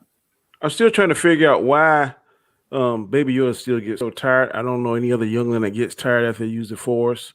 If his species is supposed to be such strong Force users, I'm still not figuring out why he gets so tired. And it's kind of like leaving him defenseless because he uses the Force and then you get to go to sleep. I still haven't figured that out yet. I don't like what they're trying to me, I love Moff Gideon, but they're trying to make him Darth Gideon because each episode he's looking more and more like Darth Vader. He's sitting on the bridge of the ship looking out the window just like Darth Vader. He's walking down the hallway with a very assuming walking stroll just like Darth Vader. Next show, I'm looking to see him have some kind of helmet on, so I don't know if they're trying to transform him to Darth Vader or not. I'm not liking that. The Dark Troopers, I thought they were people that they cloned, but now they look like robots to me. So did I? Yeah, they're supposed to be robots. They're definitely droids. Mm-hmm. Okay. So didn't really care for that. It was like it was convenient how they came in there and did that, but really don't care for the Dark Troopers. I've never read about them in canon or either in the EU, so not really familiar. They were with them. primarily introduced in a video game. Okay. Yeah, Dark Force Rising, I think. Yeah, Dark Force. But like I just said, those were really things I didn't like about it. I did like the way Baby Yoda played tennis with the stormtroopers. He seems to have a mean streak in him that I like. So hopefully someone will come and save him. And I hope I'm going to disagree with Chris. The signal that he sent out, the Force signal, or whatever we're going to call it, I hope it does either be a younger version of Luke or Mace Windu is who I would like to see. I don't mind if they go back on their word and say, "Oh, we're going to put a Jedi in," if it's one of those two. I won't hate them for it. I think of all the things that they have done for this show and completing trying to bridge the gap that's there between two separate factions of fans. I think they're lying when they said they're not going to put a Jedi in. So then that's fine. It's just for them. I guess I hold Dave Filoni and Favreau. I think at the end of the day, they want people to spoil. You can't always tell people what you're doing. Well, that's fine because we've talked about that too. We talked about that on the Rule of Three. Danny and I and Anzo, when we did that, we had a thing of about. I don't mind misdirection. Esposito. I don't mind misdirection if the direction going to put to a better end. Yeah, we had that conversation about Giancarlo Esposito saying that he was going to be in next season and talking about why do we need to know if you're going to be in? We don't need to. Just be there, and it's a surprise for us. So I do understand that if they bring a Jedi in, and maybe that's the whole point of trying to say no Jedi, come on in, let's go do it now. That'd be fine. I'm fine with that. Okay, Shellback, give us what you did not like. Hopefully sound all right because I had to switch to You're my good. phone, and we all know that StreamYard does not like phones. You're fine. So yeah, I mean, it would have been nice if the stormtroopers had somebody else to shoot at, because like it's been said already, the people that were there they had plot armor. Okay, they had plot armor just like just like Han, Luke, and Leia did, in the OT movies, So, and it's like, okay, you got the damn rock. Okay, you got the damn rock rolling down towards you like freaking Raiders of the Lost Ark, and you're sitting there trying to shoot at it with the Gatling gun. Okay, when that thing gets like within 10 feet of me, okay, I'm tucking and rolling, okay? I'm not gonna sit there and keep trying to shoot it. But so I mean that guy got what he deserved. But in the thing, I'm gonna go back an episode. So like, the one thing that Ahsoka did not correct the Mandalorian on was the fact that she was not a Jedi. So, if they're looking for Jedi, either Ahsoka has run into Luke Skywalker and he has welcomed her back into the fold, so to speak. Okay. Unless there's something like that, which they haven't clued us into yet. The only Jedi that's supposed to be in the galaxy right now is Luke Skywalker himself. That's not true. Ezra that's not true. Ezra. Well, yeah, but Ezra wasn't dubbed a Jedi yet. Only Kanan was dubbed a Jedi. But not even. And which yes, I mean, there's the possibility that Mace Windu is still alive. There's that possibility because, we never saw a body. Okay, so and we all know that if you don't see the damn body, they're not the dead. person could still be alive. Even when you see the body, Darth Maul. And he can come back from being split in half. I know some people have issue with the Slave One, but my guess is Boba being Boba, he's going to make sure that his ship is in a secure location. So even if he's not watching it, somebody else is. Okay. All righty then. Up next, Final. Go ahead and tell everybody what you did not like about. Okay. Well, the slave one coming back was, although it looked cool, it was an issue because it's not so much that he has it back. I don't mind that. Yeah, I agree with you, Shell. He would probably have it somewhere secure. It's that he had it this whole freaking time on Tatooine, and why didn't he take it to get his armor back? Like, there's how many towns could be on Tatooine? Not that many, right?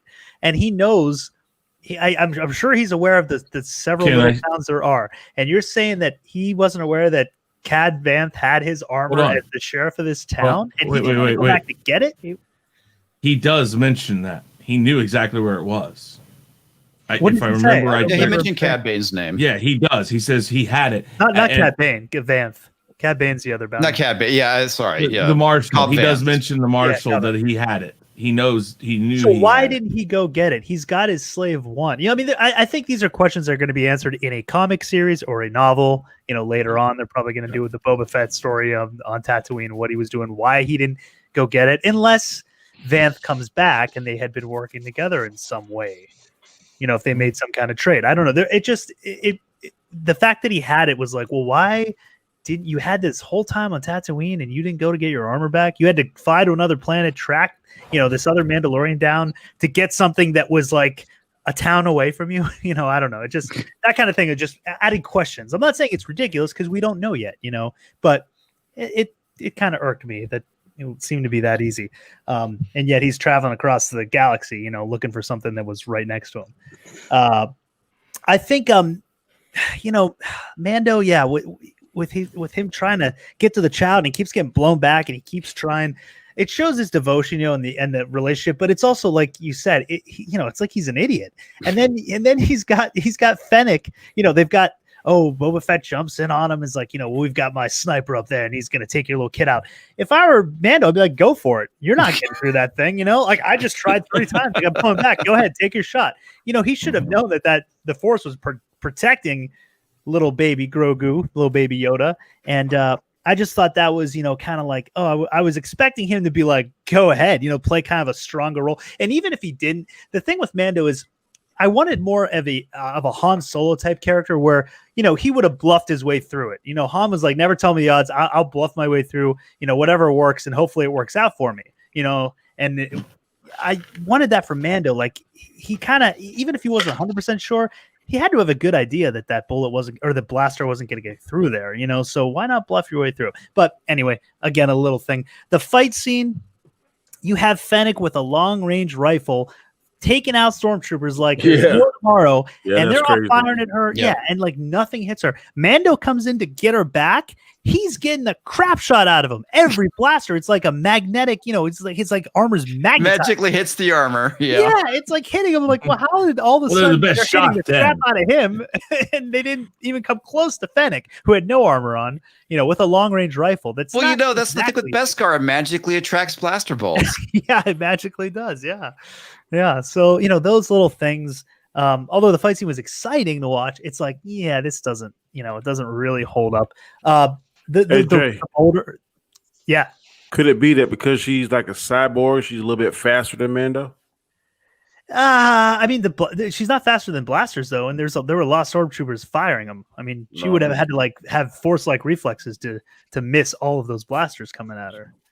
You know, and I don't think her legs are cyborg. I think it's just her abdomen. I mean, we don't know. I mean, she didn't show her legs, but I'm guessing it was just the abdomen.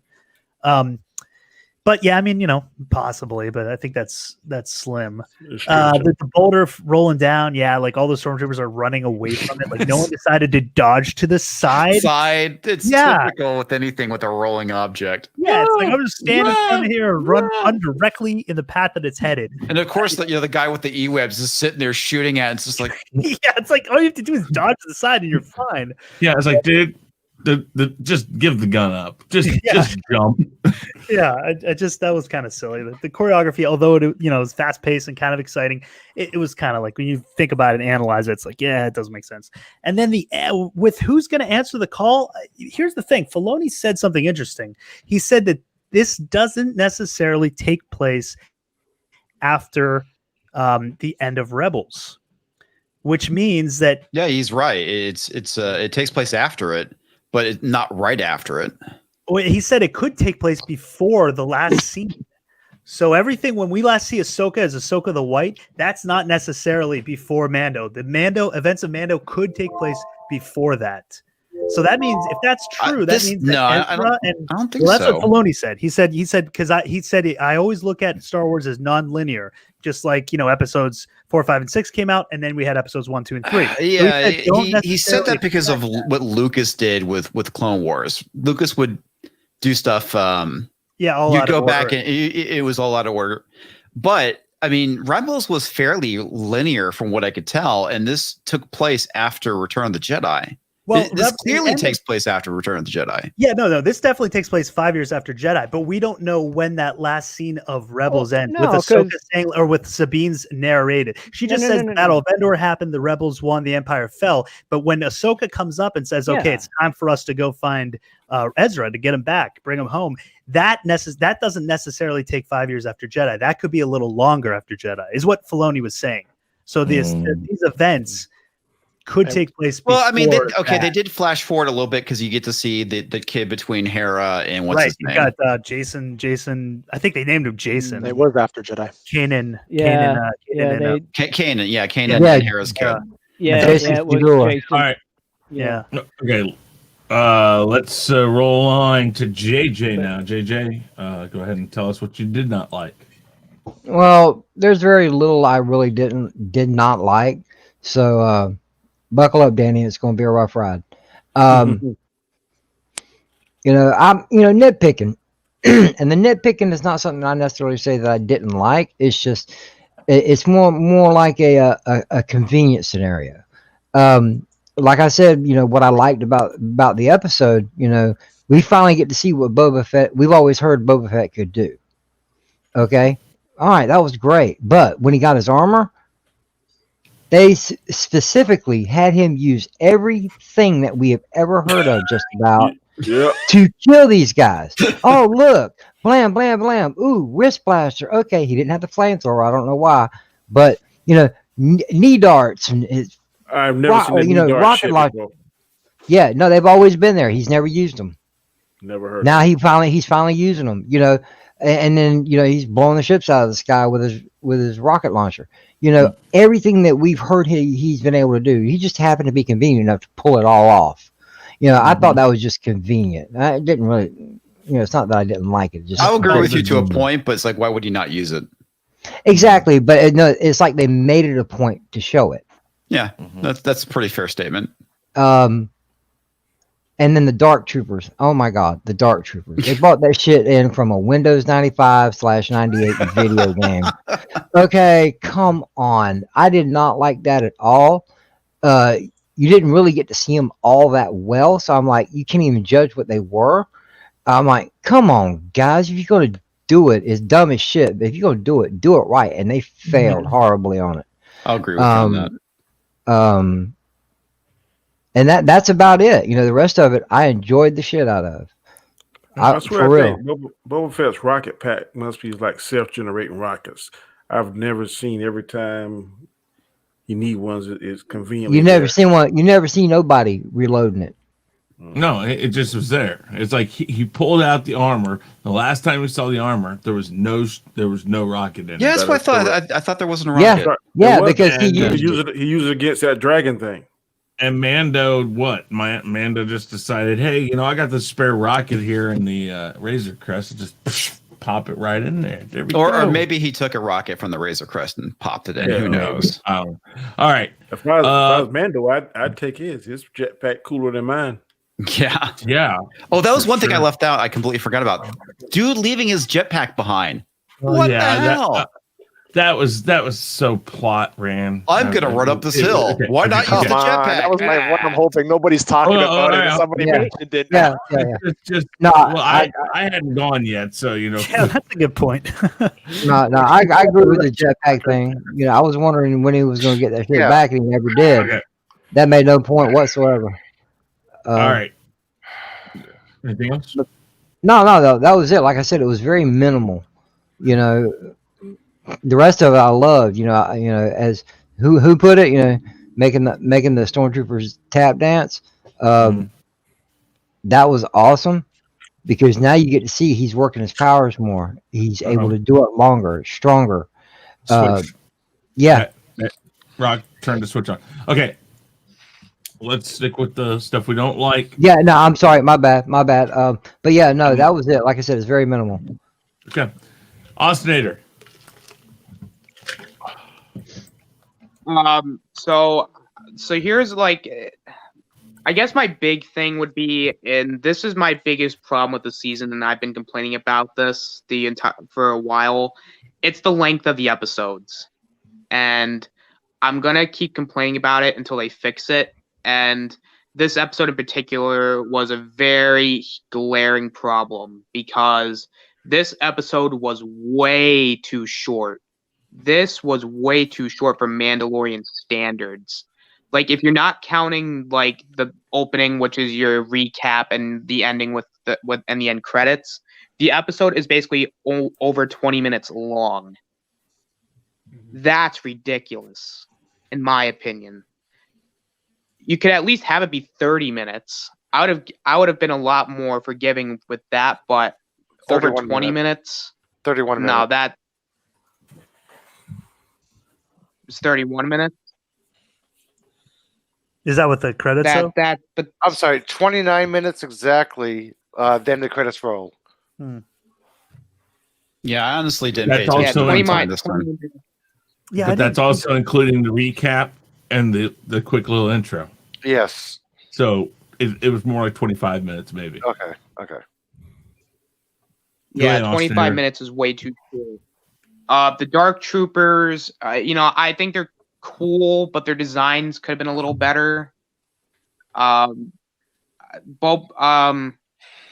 Fett, I thought he looked pretty good because again, I thought because again, like he wore the armor underneath his clothes or over his clothes, so I wasn't the dad bod. I'm not necessarily against that, but how much time really passed since Return of the Jedi through Mandalorian? Like 5 years. that's what 5 years. 5 years. Yeah. Yeah. Okay, so yeah, so enough time could have passed to really, but they should have explained more, like on how Boba even escaped the Sarlacc pit, and there should have just been a little bit more explanation, and that's why this episode should have just been longer. That's what I'm kind of going off with. This is just if it was longer, I think this episode could have had a little bit more meat to it, and that was also another problem. I felt like there wasn't a whole, like, even though it moves the story forward, it doesn't move it forward enough. Mhm. Like, it only moves forward a little bit, and it also doesn't, like, it's just not very developed very greatly. So that's my major problem. That was just my problem with it. Okay. All right, fair enough. Next, let's see here. Let's get Gaiskar. Gaiskar, it's your turn. Yeah, well, like we're talking about the Mando jetpack, that just drove me crazy from the beginning of it. That was like one strike. Not only that he put it down, he never picked it up when he had to go run back up. He decides to run up to get to Baby Yoda, right? Like, I was like, ridiculous. You see him huffling and tuffling in his armor, running up the hill, trying to get there in time. Mando rushing the force field. Like, you would think after the first time he would know he wouldn't be able to do it. Not only that, when he's knocked out for like the whole fight, he tried again.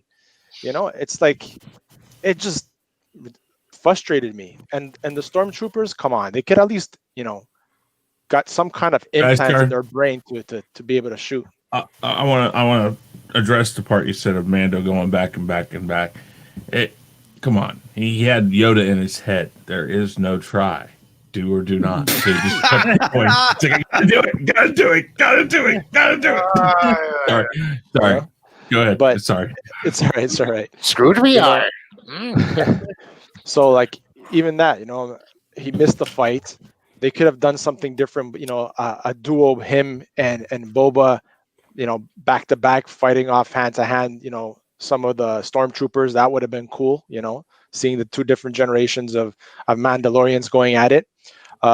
Him being fat, okay, fine. He didn't have enough self-love to get himself into shape personally for the show, or he didn't care. But the fact that the armor was over the clothes, they could have done something more to make the armor look good on him. I just think they did a very weak job. Not only that, Grogu, when he was being locked up, yeah, he was strong with the Force with the stormtroopers, but hell, as soon as Gideon would have walked in, I would have just force choked his ass and tried to do something, right? But there was none of that going on. So a lot of inconsistencies like that really turned me off the episode. Like I said, it was just okay. Fennec with like not being shot up to hell with the launchers or with the friggin' repeater gun, but she was able to push a freaking, well, maybe that was the implants and stuff, the boulder down the hill. The stormtrooper shooting at the boulder nonstop. Get the hell out of the way. Not even that, You think they would be able to put some kind of implant in their stormtroopers' brains to make them better shooters or better soldiers, but no, they're still dumbass. Yeah, that was pretty much frustrated me. Can I say one quick thing, Chris? Yeah, go ahead.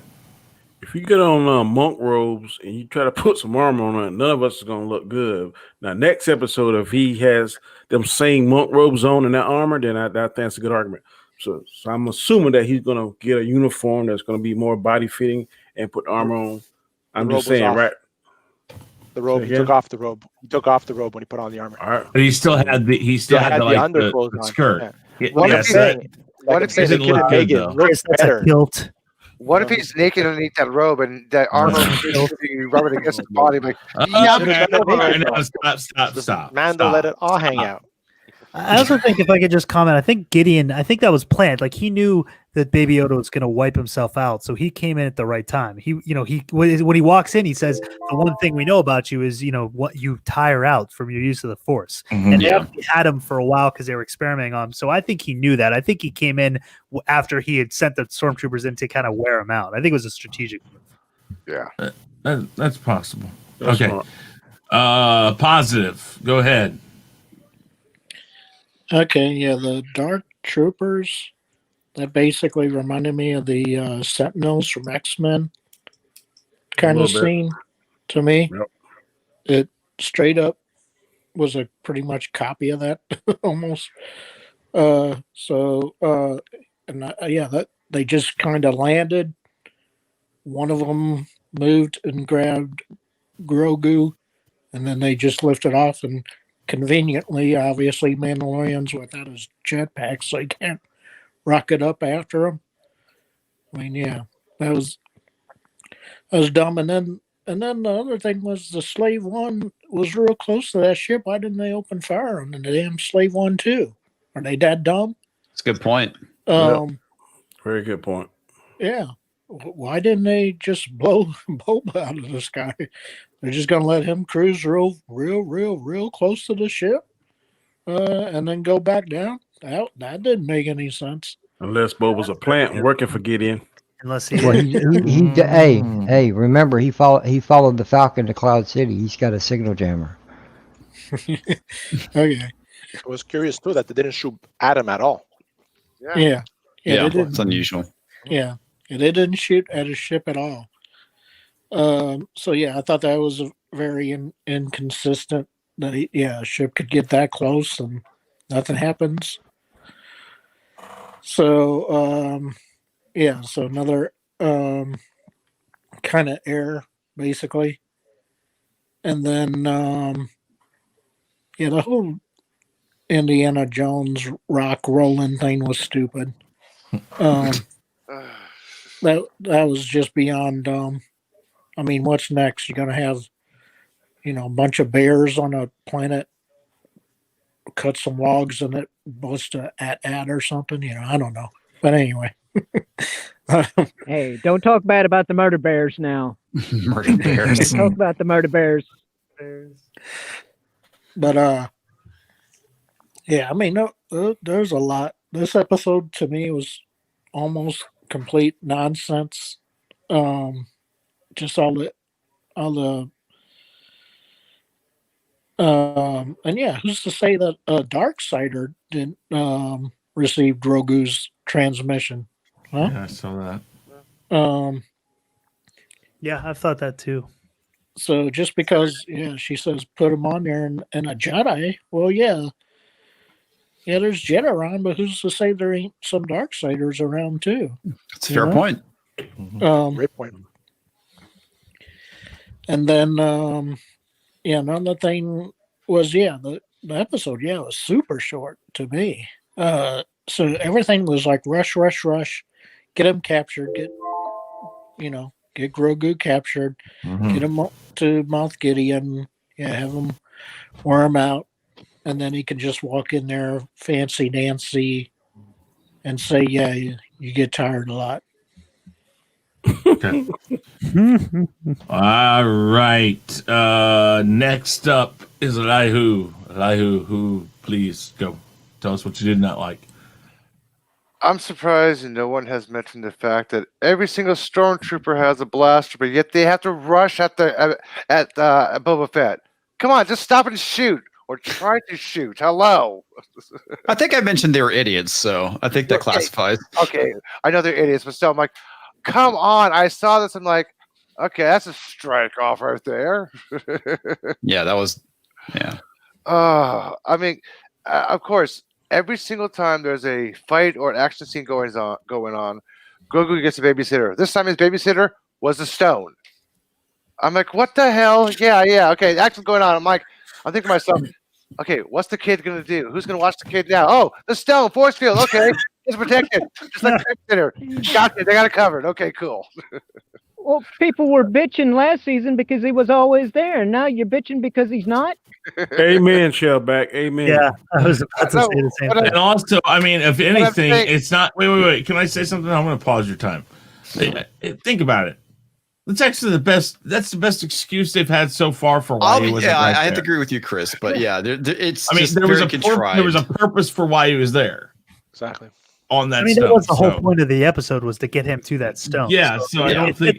I think it's the of all the stupid ideas they've come up with, that's the best one they've come up with so far. I think probably one of the better ones too is they could have just had a babysitter for him the entire time. It could have been that crazy curly haired lady that no one likes. Oh my god! In every episode. That's what I'm saying. This season is like action babysitter, action babysitter. Okay. That's why they're going this season. I mean, I hate to say this, but I love the kid, but they're gonna have to kill him off soon. Because Gideon said, we found the donor. We have the donor. Donor. They're going to kill the kid. Don't kill the kid. They're not hurting their sales. They ain't killing that kid. Well, I think the donor is they're just using the blood count. They're just extracting, but I don't think they're going to kill him. There's no point in killing him. I don't think they're going to do that either. But he doesn't. It's too much money. That's the only thing they can sell that merchandise. He's got merchandise armor. Yeah, what are you wearing? Oh, I wear point. My point exactly. There you go. That's right. All right. I know. But hey, it was cheap. Okay. So they made their money off of it. It's still the only thing they're able merchandising. to merchandising. Yeah, but Star Wars didn't make a profit off of the sale of this T-shirt. Baby Yoda. Yes, it did. Whoever bought it and put it to the Salvation or the thrift shop, they made their money off of it. Grogu the lunchbox. And you're also free advertising for them. So, yeah, they're making their money off of that. Yeah. I know. Points of purchase. Yeah. That's what it's called. POP. Okay. Next, we're going to see the Mando's helmet. Anything else? A toy too. Basically, I have to mirror what everybody else said. Everybody else took my points. So. Doesn't mean you can't say it. Okay. The damn little rock scene. Indiana Jones. Hello. What JJ said. They had to use every single arsenal. I'm like, come on. Remember the toy? The thing in back, like, how's it going to fire? Leaning down and fire? Yeah, he actually did that. Hello. Okay. That's the stupidest weapon Boba Fett ever had. And they used every single arsenal he had. The thing is, they doubled down and kept using it throughout Clone Wars. Okay, my tired. All right. Nzo, if you're in the chat, I'm gonna have. Yeah, I do have to say that the jetpack thing. Yeah, that was one of my deals. I'm like, why are you running? Mm-hmm. Okay, they had to make him take it off because if not, he could have chased the Dark Troopers. Hold on. All right. Gaiskar, you got to go. Yep, gotta go. All right. Thank you very much. And you got through what we basically had to do. Why don't you give us really quick your grade level for it? My grade level, I give it a C-. Okay. Still not a D-. Okay, Danny, got that. All right, guys. Thank you very much. I'll have you jump out. All right. See you, man. I'll leave you in good hands. Later, Gaiskar. Later. Take care. Later. All right. Somebody's trying to jump in. Let's see who it is. Come on. You guys. Nobody's trying to jump in. Mention the battle thing, but like me personally, I don't know about anybody else, but me personally, I would have stayed up at the top of the damn hill. Yes. Right next to Grogu, Baby Yoda. All right. And let everyone come to me, okay? Because we all, if nothing else, we all know what happens when you have the high ground, okay? Yeah. I have the high ground, Anakin. All right. Mando wasn't on Mustafar. He doesn't know. Exactly. No, but any idiot with tactics knows. Wait. Time. But wasn't Ahsoka there? No, she wasn't on Mustafar. No, she wasn't there at the time. No. Okay, she was on Mandalore. Oh, that's the end of Clone Wars. The last season. Yeah. Mandalore during with Maul. All right, big forward. Anzo, Yes, what sir. did you not like about this episode? 3 minutes, go. A lot of the people said most of the same thing, but I'm gonna go first off. Start off with the armor. I don't have a problem with the fat Boba Fett. I really don't. That didn't bother me. I just found that the armor looked really bad on him. It looked like he was wearing a skirt, to be honest with you. You know what I mean? It's like at least take off the damn. That was his clothes. I think he had on pants underneath that. I was watching it too. It looked like he had on pants underneath that too. Maybe no underwear. So, But- come on. No, but it just. I don't know. It just looked like he had on a skirt to me. Then the second part is, the force bubble thing. And I'm like, Comix, I'm like, why not just tell them to shoot the fucking force bubble? Because I can't get through it. So a blaster's probably not going to get through it, especially since a blaster can't break rock. You know what I mean? Like they're shooting the rock with the blaster and it's not breaking. So what are the chances that it's going to break that force bubble? I mean, I know you don't maybe want to take that chance, but at the end of the day, he tried like 3 times to get through. He didn't get through. It knocked him out, right? And then he even was stupid enough to try and go back again. And I was like, okay, come on now. It's like ridiculous. Like when he went back the 3rd time, I was like, really? But to me, another thing too is it was predictable because this is exactly what I said was gonna happen. I don't know about the Boba part, but I did say that they were gonna get Baby Yoda, right? And now it's the same thing as last season. Not only that, next episode is gonna be a prison break, which is what we had in season 1 as well, right? So it seems to be the same plot over and over again. Another thing that really bothered me was, okay, so they said Jango Fett was a foundling, right? Which is the same as Mandalorian. Yes. But Jango Fett took off his helmet many times. So all of a sudden now the foundlings can't take off their Well, I don't think helmet. It's a different sect. It was a different sect, yeah. It was Yeah. like a separate- Mando's like the Death Watch or something they call them. I don't know. No, Death Watch took off their helmets. Okay, what was it? Death Watch was what They were the ones who did the insurrection on Mandalore during the Clone Wars. They tried to children of the Night. Children of the Children Watch. of the Night. Children of the Watch. Yeah, Children of the Watch. It was Okay, so they, if it's a they were different fanatics. faction, Yeah, it was if it's a different, different though. faction, then I get that part, right? But then we get to the blaster part now, like you guys said, right? So they can't hit her, and then they're blasting Mando's blaster. But a few episodes ago, when he was in the thing with Carl Weather and another girl, he was getting blasted. He fell down. He was all in pain. But now all of a sudden, he can take all the blaster shots that they were giving Yeah, that's a him. good point too. You know, I'm like, come on now, like be consistent with that stuff, you know? And then, like you guys said with the jetpack, I'm like, Mando, you have a jetpack. Why the hell are you running up the mountain? You know, you didn't even get it. Even if he had the jetpack, he could have chased them down and flew at them and something. So I was just like, okay. That was a plot device. Yeah, I know, but that's plot convenience. Yeah, exactly. Yeah, that kind of actually brings up a question to me. Why did Boba Fett ask him to put down his jetpack and not his weapon? Yeah. Yeah. Also clunky. Yeah. All right. So that he couldn't get the baby at the end. That's all. Yeah. And I still think that that's where we're going with this, but all right. I would say, the helmet thing though. If I were Mando, I've now met like Bo-Katan and other Mandalorians. Now I've met Boba Fett, and none of them have that same. Yeah, if I were him, I'd be like, God, yeah, finally, Like, take fuck the it. freaking thing off and breathe. Clearly I'm wrong about this. All right. All right. So we got religion to you now. positive, didn't we? Yeah, positive. We got to you. Yeah, so true. all right. So hold on really quick. I'm seeing if Nick is jumping in or not. Mando didn't see. Gump, he was running. All right. I don't see Nick in the back there. Hey, Generation, how you doing? Markrell, thank you guys for being here. Thank you for everybody. We've had a consistent 20 some odd viewers the whole time. I really appreciate that. I've got a new person enter the unfamiliar. I never seen that person before. No, that's that's Final Death Star. That's just my channel. I changed my channel name. Okay. All right. Yeah, private chat. All right. Yeah, go ahead and jump out and let him come back in. Me? Eli? Oh, sorry. Oh. No, you can always back him out. Well, I'm actually, Chris, I actually have if you look at, Okay, all right. Yeah, you got to get going. So, private chat. My show's starting in like about 15 minutes, so I'm gonna actually. okay. So go jump ahead and out. tell everybody about, give me your grade, and then tell everybody about yourself really quick.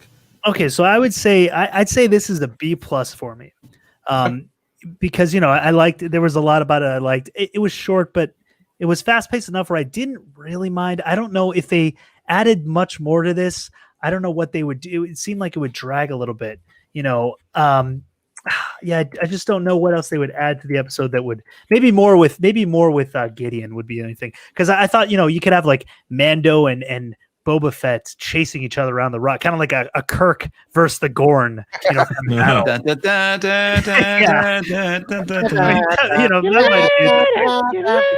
that well, but otherwise, pretty strong. I'm more excited to see where they go. Who answers the call? Will it be Luke? It would make sense, I guess, because I would think, we know Luke is out there looking at temples and he's kind of on the hunt for relics. And if he feels a force call by a species that's like Yoda, knowing his connection to Yoda, that would make sense. But then that's a huge risk. And I don't even know if I want to see Luke, in this show. I mean, it's a huge risk, but I think it would make sense to the story. I don't think it's going to be Ahsoka. Mace Windu, possibly. It'd be interesting to see Mace Windu and Boba Fett have to team up together, knowing that Boba Fett. That ain't gonna happen. Yeah, it'd be interesting. That would be interesting. That would be interesting. Yeah. Or there's also Quinlan Voss, who's possibly still around. We don't really know, but and then Why would my father prepare to die? Yeah. My name is Boba Fett. And then Ezra, but I think it depends on when this story takes place. If this is after Rebels, like everything we see of Rebels, then it could be Ezra. We don't know exactly where Ezra is, but there's an interesting thing with the last episode where Ahsoka asks Deanna Ensenada, magistrate, when she says, "Where is Thrawn? Where's your master? Where's Grand Admiral Thrawn?" Why, and then in Rebels we see her coming to Sabine and saying, "Okay, it's time to go get Thrawn." Well, maybe that's because she found out where he is from the magistrate. That's what she can say it.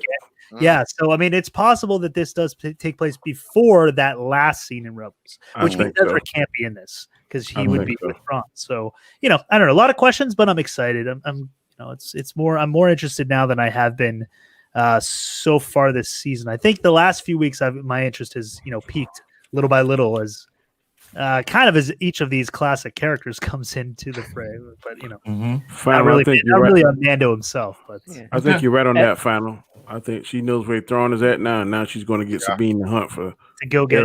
At least, at least we're not arguing about identity politics. Crap. Okay. Yeah, I mean, we're arguing about like the lore of the Mandalorians and whether Boba Fett and Django were actually Mandalorians. Jay, anything else to say? Nope, that's okay. Go ahead and tell everybody about yourself, where you can be found, and then I'll have Nick take your spot. So I'm Final Death Star, but my new channel name is Enter The Unfamiliar. So it's the same channel. It's just switched the name, kind of switching my focus to more of the UFO phenomenon, the paranormal stuff, biblical prophecies, strange mysteries, hidden histories, all the kind of crazy oddities of the world. So if you're into that kind of stuff, come take a look. I'm doing kind of weekly or daily sort of updates, sort of kind of an interesting style. I'm kind of going with this 40s, 50s kind of news broadcast style. And Nice. yeah, it's kind of cool. I do like the whole, black and white and change I have an editor to edit my audio to make it sound like old radio. So kind of going that route. So is that where you're going to be doing the Enter the Nether show? Yeah, Or- Enter the or did Nether will be you- now. No, it's going to be the same. It's just I had to, so I switched the name because basically Enter the Nether is a Minecraft thing where I guess there's this Nether region of Minecraft, which is like this alternate reality you can enter into. So the algorithm, it's just impossible to, it's everything is Minecraft if you type that in. So Stephen Wald and I were kind of going through different titles and names, and Enter the Unfamiliar was favored by the algorithm. So I was like, all right, I'm taking that. But it's the same show, same kind of content. So I'll be actually on probably about like a half hour with Flipped Out, and we're talking about the Nimitz encounter. But we go through weekly. Every week we enter into a different kind of topic. So if you're into that kind of stuff, come check it out. They can if Chris fixes the link in the description. I just tried; it does not work. Okay, because I don't have it. I don't have it switched to his new channel. I'll get that taken care of. Oh, here I can. Oh yeah, that's right. Here, Put it in the chat maybe so we can. Yeah, I think I'm sub to you already. Put it in though. the private chat, and I'll move it and put it out there, and I'll change it real quick. Yeah, I think I'm sub to you already though. Yeah, I want to check. I want to make sure. It should be. That should work. Okay, I will copy. Yeah, I that. typed it into work, so that's the. Now you still got the final Death Star channel though, right? Yeah, I have no. That I renamed it, so it's Final Death Star channel is now Enter the Unfamiliar. But when you click on it, it says Enter the Unfamiliar with Final Death Star. You are now an airplane. You are now an airplane. You have 747 subscribers. All right, guys. Yeah. All right. Oh, Yeah, we that's gotta it. get. Oh, Nick thank you. in. 747. Excellent. All right. Well, yeah. Thanks, guys. I'll get out of your hair. Thank you so much, Chris, for having me on. Nice chat. Not a problem. As usual. Look forward to next week. All right. Ladies, dude, take care. All right, man. Take care. All right, Nick, Later. jump on in, and we won't have to move anybody else around. We're gonna put this in on Final Death Star, guys. I'm sorry. If anybody on the panel decides to change their YouTube handle, please, or their YouTube channel or their Twitter handle or anything like that, please let me know so I can change your links. I will as soon as I get 100. Okay.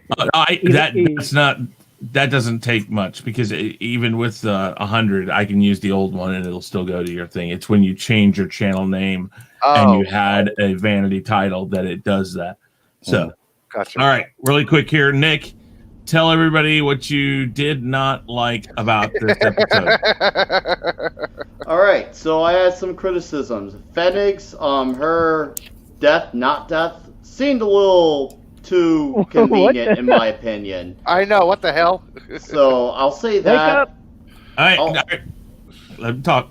All right, and I'm also going to go with the whole rock thing. Like, once again, and I'll admit it's a nitpick on my end. Just, I know she's a human. It's just, I could see Chewie kicking a rock like that down, but not Fennec. She's not superhuman. I know, like, it was shot like right under her, like, for a little leverage, but that much leverage, and I understand adrenaline rush. You can do some crazy things when you're in the heated moment, but I don't know. It was a little convenient. I mean, did I enjoy the sequence overall of it happening? Yeah, sure. Just a minor, once again, nitpick. And well, I mean, Mando with the jetpack, like, bro, the jetpack, man. Mm-hmm. How are you doing this? It's a jetpack. How are you? I mean, yes, I know he took it down to do the whole stand down thing, but it's just like, of all the things when you're trying to get Grogu back, like, that's the thing you need, man. That could have been like his saving grace. And also, I kind of saw it coming with them getting Grogu, like, Moff Gideon getting the Dark Troopers. Like, it was one of those things. Now, that said, even though I saw it coming, I can forgive it, if the show sticks to landing overall, because, better to have this type of predictability than Rian Johnson trying to subvert our expectations. I agree with that one. So I'll take, you can't have it both ways all the time, and that's fine. And I'll take this for what it is. And I still, like I said, I still enjoy the episode very much. Those are just my minor criticisms, and that's all I got to say about that. Okay. All right. Oh God, who's trying to get in now? Everyone wants to get in here. No. I'm trying to see if somebody. Someone trying to get in. Be knocking at the door. Nick, could you jump out really quick? Yes, and see, I can. I'll see who it is. All right, I'll jump out. I don't know. It might be Austinator. He's gotten kicked out a couple times. No, I'm still here. Oh, Bear. Yeah, he's still here. Bear's here. Okay, all right. Bear, hold on. I'll tell Bear to come in.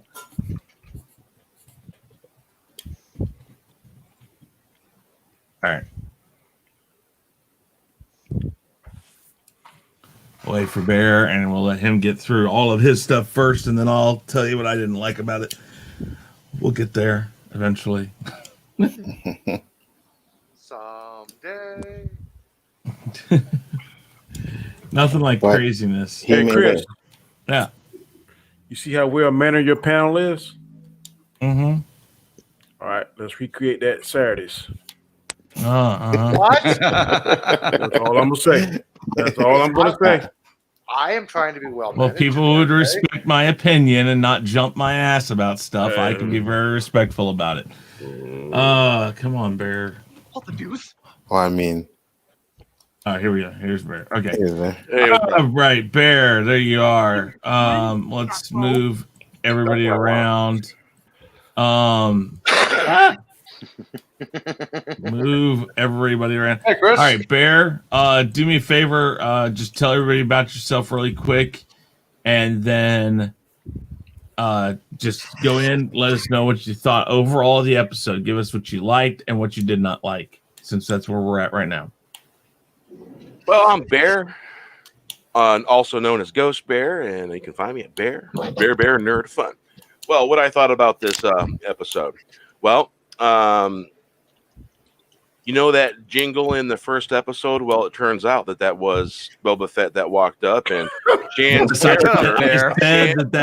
I said you mentioned that right up front. Yeah. We knew that was coming. We knew that was coming. I told you so.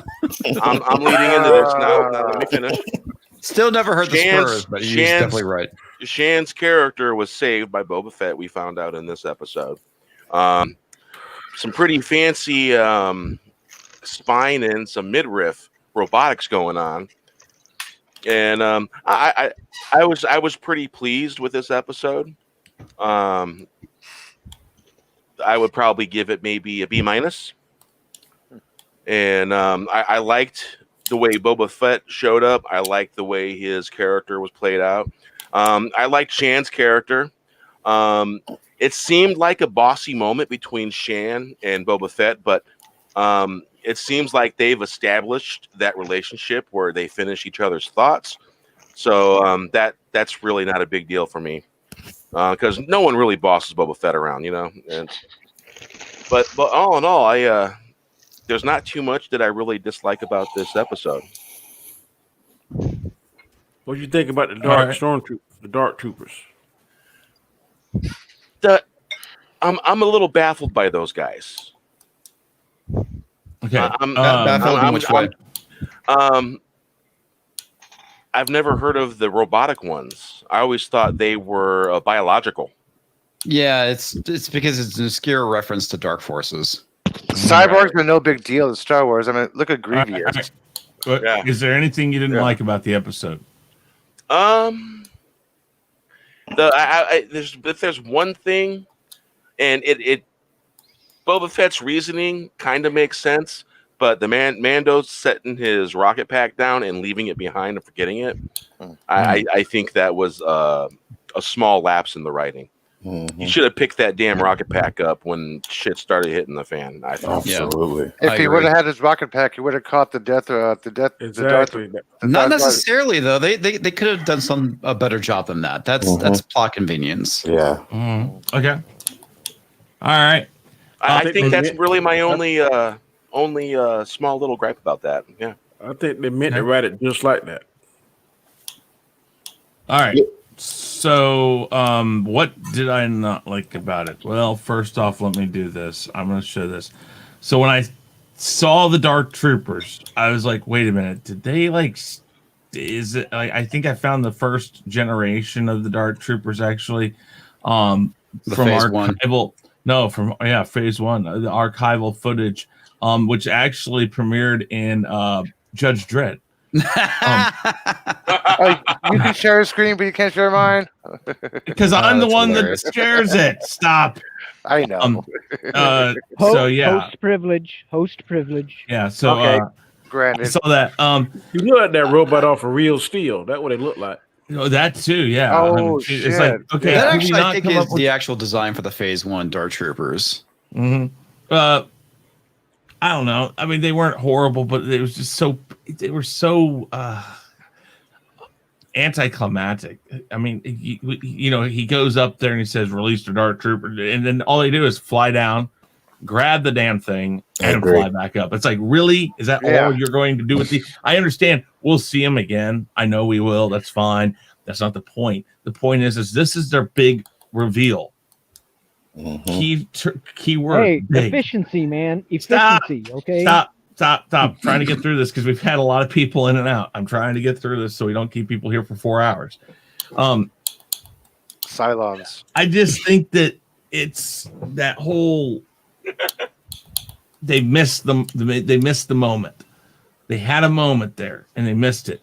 And I'm like, you know what? High ground. You're absolutely right. Why didn't Mando stay up there? Why didn't Mando grab his jetpack, all that stuff, and stay up at the top and do what he could from up there? I mean, I don't know. It just when you're worried about that damn kid so much, you're going back again and again and again to the damn force field and getting knocked out and doing all this. You've already missed so much of the damn fight. Might as well stay there with the damn child anyways. I mean, as soon as that force field comes down, grab the child, jetpack on, boom, go someplace else. Yes, are they going to chase you? Sure. But then what happens? You get Boba Fett, he jumps in Slave One, and they all come after him. I mean, it just, it's all plot device and it's all plot movement. It's how I mean, like I said, with the ship that goes through the freaking, just the New Order ship in The Last Jedi, folks, it's just what they're going to do. They're going to do whatever they have to do to make their plot points work, and they don't care really how well it works together. The Rock, you're absolutely right. The Rock reminded me of a fucking Disney cartoon. I mean, it looked Disney cartoon like. There were, I mean, literally, I almost saw the helmet of one of the stormtroopers look like somebody going like, ah! I mean, it looked like he actually had a mouth that was like. I was like, what the? Yeah, it was like, I was like, oh, come on. And really, that's all really. I did overall like the whole episode. All right, we're going to go around. Everybody give their final thoughts and score. A through F. A as in only A. There's no such thing as A++. All right. Comics, go ahead. Like I said, overall, as a episode of television, I enjoyed it. As a episode of Star Wars, I give it a B, though. I liked it. Yeah. Bear, final thoughts and grade. Oh, I probably give it a B-. So I liked it. Yeah. Sorry. Timing is everything. Okay, I'm sorry, Bear. Go ahead. Funny. I didn't do it. Nobody saw me camper for thing. All right. You know, I do astral travel, just so you know. Okay. If this is on the ass. It's the I would probably say the jetpack scene where he leaves the jetpack behind, and I think Manda proves that he's real stubborn because he kept charging that field barrier. And you think the first 2 times he'd learned, or the third time when he got knocked out. But those are the only 2 things that really bugged me. I like the episode overall. Definitely worth a watch. Okay. All right, Danny. Final thoughts after talking to all of y'all. I definitely think Boba Fett is being a double agent. I think he's working for Moff Gideon based on some of the things I've seen. That's just my belief. See what it's going to play out in the next 2 episodes. But overall, I give this episode a B+. It's not the worst. It's not the best. I'm hoping that they will improve upon it. Mando, for as much as he's supposed to be the hero, he does do some boneheaded stuff. So they can get that fixed. I think it'll be a better show. But this episode was definitely not as good as the last episode, but it is a B+. My grade level. All right, Shellback. Yeah, like he said, I mean, I would have stayed up at the top, at least after this, after the second time or whatever, but and Boba still could have made his way, to the Razor Crest to swipe his armor back, during the fight scene, somehow. But yeah, I'd say like, a big B+, maybe a small A-, but definitely a B+. Okay. All right, JJ.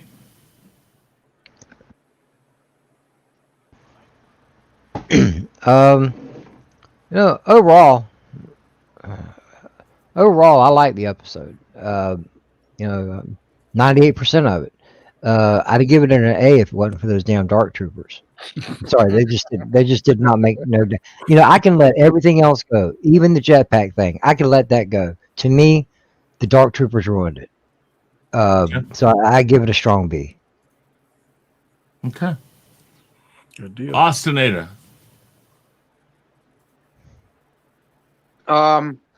Yeah, I'm gonna go with a B+. I think the Boba Fett stuff and the action was really good. Seeing Moff Gideon to me was also a big plus. Unfortunately, the biggest negative for me would be the length was way too short, and I feel like I just think the designs of the Dark Troopers were kind of nitpicky for me. I didn't think they were bad, but they could have been better. Okay. And what was you said a B? What? B+. B+. Okay, fair enough. All right, Nzo. Yeah, I'm gonna give it a C-. Again, I didn't really hate the episode, but I don't know. I think it's because I figured out that I mean, it wasn't hard to figure out, but the fact that I knew they were gonna take Baby Yoda, I guess it's like it was underwhelming for me. I mean, there was things that I liked in it, but at the end of the day, I was sitting there and I was like, it's okay. Nothing that shot out to me and was like, damn, I really want to, see more of this. I mean, I'm willing to, or I'm going to watch the last 2 episodes. Hopefully they're good, but C- for me. Okay. Positive. So we forgive you. It's okay. Positive. Go ahead. Final thoughts and grade. Yeah, the tragedy was a tragedy. And so I'm giving it. Yeah, I'm going to give it a D. Sorry. It was just ignore him. Like I said, the Sentinel thing was or the Dark Troopers was a ripoff from the Sentinels, and like you said, Judge Dredd and other stuff. Yeah, the episode way too short. Stuff was pretty contrived in this episode when you really think about it. Yeah, and yeah, if it wasn't for Boba Fett in it, it'd get an F, to tell you the truth. Revoke his invite. Okay. Hey, Were you not entertained? I'd like to point. Hey, I'd like to point out something real quick. The title of the episode was kind of gave the plot away. We kind of gave you the idea. You knew what was gonna happen. Yeah. Yeah. I don't think they should have called it the tragedy. Yeah, we've been talking the past couple of weeks now, talking about it. Yeah, someone's gonna come and take they're gonna take Grogu. Yep. Yeah, they're gonna take him. You know, we've been talking about this for the past couple of weeks. So, yeah, it was really no big surprise. But next time in season 3, it will happen in episode 5. Yeah, right. All right. Elihu, final thoughts and grade. Okay, I was going to give it a B minus, but with the inconsistencies with the fight scene, the rolling rock, the dark troopers, and basically the trolling of the. Remember when Darth Vader threw that rebel soldier against the wall? You see the hands going. Come on, when Grogu was throwing the stormtroopers, you see the hands going against the wall. Come on, come on, please. I give it a solid C+ for that. All right. Okay. So, Eli, I'm gonna have you jump out really quick, and I want Nick to come on in to give his final thoughts and his grade real quick, please. Okay. And Nick, if you are in the chat, put it in here. All right. Very good to see you again, guys. Thank you so very much for being here and giving us all the support you've been giving us. I really do appreciate that. All right, Nick, really quick. What I need from you is final thoughts, your grade, and then tell everybody where they can find you and all of that. And then I'm gonna have you jump back out and let Eli back in for the rest of the stream. Okay? Okay, cool. Well, I'll be making my piece out there, so that way you don't have to do it because you're doing a lot of work, Chris, and I appreciate the accommodation. So I'm gonna make it a little easy on you and plug in and bow out after. But anyways, my grade, I'm gonna give it a B. I mean, once again, the action was great.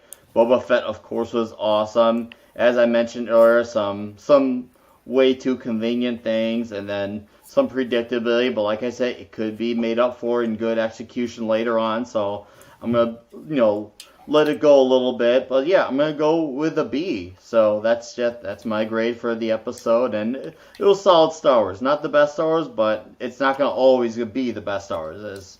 At least it was good, and at least I was entertained. So that's that, and I'll get into plugging my channel, and hail to the chat and to all the fine dudes on the panel. 32 flavors of NickWeiser. I'm covering Mando like every other nerd out there. I'm going to be doing a best of albums of 2020 for anyone on the metal side of things, of course. And I've got more interesting, delicious food munchie videos I'm going to be covering soon as well. So stay tuned to all that wonderful stuff. I think the only way we let Nick back in is if he's wearing his GIMP suit. Yes, I think. But what you have to do is you have to get a green screen and make it like where we can barely see you through it. That was literally what I was told in the last panel. They're like, "Oh, we should just go all the way with it." And you know what? I gotta learn to mess with it. But I'm sure let me get a few shots and I can get on some green screen, and then I'll be Green Man on the green screen. Did you just assume all of our genders though? Yeah, you got a problem? I assumed. Yeah. I assumed. It's on. All right. Thank you very much, Nick. I appreciate it very much. You have a great night, okay? You too. Thank you, guys. Take care, Nick. Elihu. He looks like he's dying, and that's like... Yeah, he looks like he's pretty hot. All right, Elihu, you can jump back in really quick. All right, so I'd give it a B minus.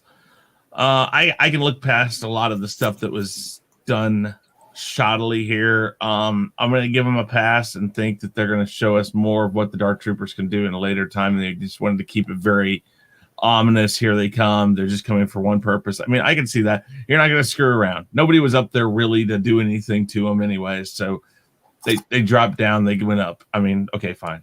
I think there was a much better use that they could have done for that scene with them, but I'm going to let them go because there really wasn't any way that there was nobody up there shooting at them. So I'll let it go. Chris, can I ask something real quick? No, because I got to finish this. So hold on just a second. Okay. I think that I just think that overall it surprised me that it was as good as it was. I really was expecting to be let down. I can't see it happening in the last 2 episodes. If they screw up the next episode or the last episode, then I'm going to be really heavily disappointed. This was the episode to back off a little bit. This is absolutely the episode to do that. And I don't think they did. I mean, I think they took their foot off the throttle a little bit to save that gas, but they were still going. They were still going pretty full throttle. So, yeah, that's what I thought. Okay. Yes, Eli. Okay, with the introduction of the Dark Troopers, is the Empire pulling a 180 with the droid army? No. Because they want the droid, the human, then they're going back to droids. They got the only for certain things. It was an elite class, if I remember right, wasn't it? It was a small faction of, or a small. It was a small outfit that they used the Dark Troopers for, wasn't it? Yeah, it's been a while since I played the game. I don't remember the exact plot. You're lucky he had a damn room full of them. I don't know how many he had. Yeah, but that's still not that compared to the legions of stormtroopers they used to have, and that obviously Moff Gideon still has quite a bit of them. Still, quite a few stormtroopers still at his disposal. And I do mean disposal because obviously all they're good for is to get killed. In this, cannon fodder.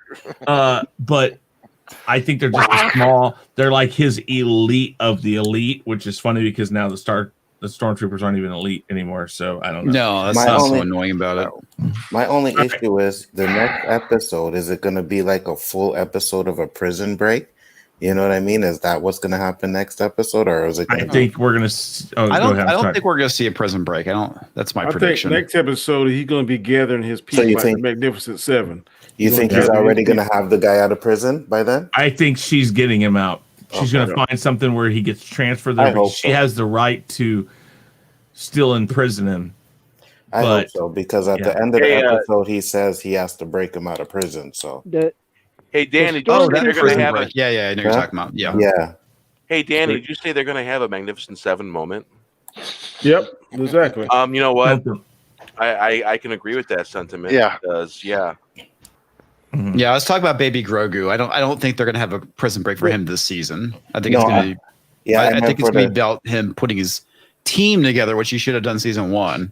Yeah, I meant the prison break for the guy that they gotta find. I think they may try a rescue and going to fail, and then this magical Jedi that he signaled is going to come, and I hope the lightsaber is purple. But what about Thrawn? When's he going to play into this? Thrawn, I think will come in Ahsoka's show. Yeah. One thing about the stormtroopers. Okay, they're like the regular infantry. Okay, they're not Green Berets. Okay, that's what the Death Troopers and stuff are for. But they actually had regular Imperial soldiers that were not stormtroopers. They're specialized. Remember the orange band? Those are specialized troopers. The orange shoulder pad guy was based. Yeah. The red one's the commander. The orange He's the squad leader, basically. Yeah. Then the orange one was the machine gun, the special forces for the machine guns. I forgot what you call it, JJ. I forgot what it's called. The Gatling gun thing. The E-Web. Yeah, thank you. Yeah. They had the colors, which means they're specialized in that weapon. They're specialized just stormtroopers, like in the Clone Wars. All right, guys. Well, the clone troopers were better. Let's go around and everybody get a chance to tell everybody where you can be found, and we're going to wrap this up pretty quickly here. Comix, go ahead. Well, you can find me on Twitter at Comix Division, as well as my YouTube channel, Comix Division, and I do a live stream every Monday and Thursday. Awesome. Bear, go ahead and pimp yourself out one more time. Yeah, you can find me at Bear Nerd Fun, and you can find me Saturdays and Fridays. And Wes Moody Webcast is a guest on the late edition, and sometimes we have the Four Horsemen on Fridays. We switch it up, switch back and forth, and you can find Final Death Star on there on Saturdays when his schedule allows. And we just like to have fun, talk about good shows, and we covered Fat Man, so check the rewatch on the late edition. Love that good movie. Loves it. Okay. It's great. Yeah. So, hey, awesome chat. Thank you, chat, for taking part and helping us out and having fun with us. we got the best chat in the community, best panel in the community right here, and hail. All right. Comic, Danny, tell them one more time where they can find you. Tomorrow night, you can find me at 9 p.m. Eastern Standard Time on the Canuck Conversation. We'll be doing the top 10 of the 50 greatest villains of all time. So please catch us. Don't miss it. Indeed. And Shellback. Well, normally, like I said before, most of the time, my more regular thing is X-Files with Latino slants on Thursday nights at 9 p.m. And here, occasionally I'm on with Bear and stuff, but with my sketchy internet availability these days, I'm kind of, it's kind of iffy. But subscribe to 32 Flavors of NickWeiser. There you go. Okay, JJ, tell everybody about yourself. All right. What's up, everybody? It's your boy JJ. You can find me a little bit everywhere, but you can find me hanging out in the next half hour. Han Star is going to be doing his Name That Tune with him and our guy here, our brother here, Chris Knight, being DJ. If y'all ain't busy doing anything, y'all come by and check that out. It's really fun to watch. And also Monday night, you can find me on my channel. Do a random I'm in a live stream called Randomness at its Finest. Random panel, random topic situation. Come by, check it out, like, share, subscribe, all the fun stuff that goes with it.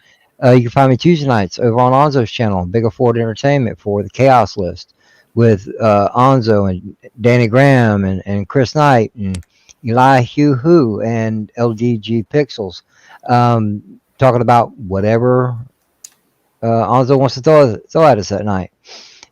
You can find me on Chris's channel once again every once in a while over on the Weekly Rumble, either as a contestant or a combatant, as I like to say.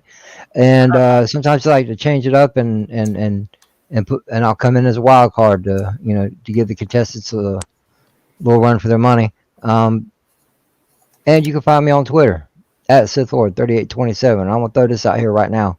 Are you late night guys? Are you insomniacs? Whatever. Here soon, me and Onzo is going to be doing another Tekken live stream to see who the best of the best is. And so far, I'm in the lead, but he's quickly catching. So check it out. Bullshit. Oh, no, that's the truth. All right. Still waiting for you, Chris, to download it so you can come. Yeah, bro. Yeah, bro. I know. Yeah, bro. Yeah, bro. Right. You got some time. You got some time off coming. Smack on each other. You guys do that enough of that. Hey. You got some time off coming, man. Use it. I know.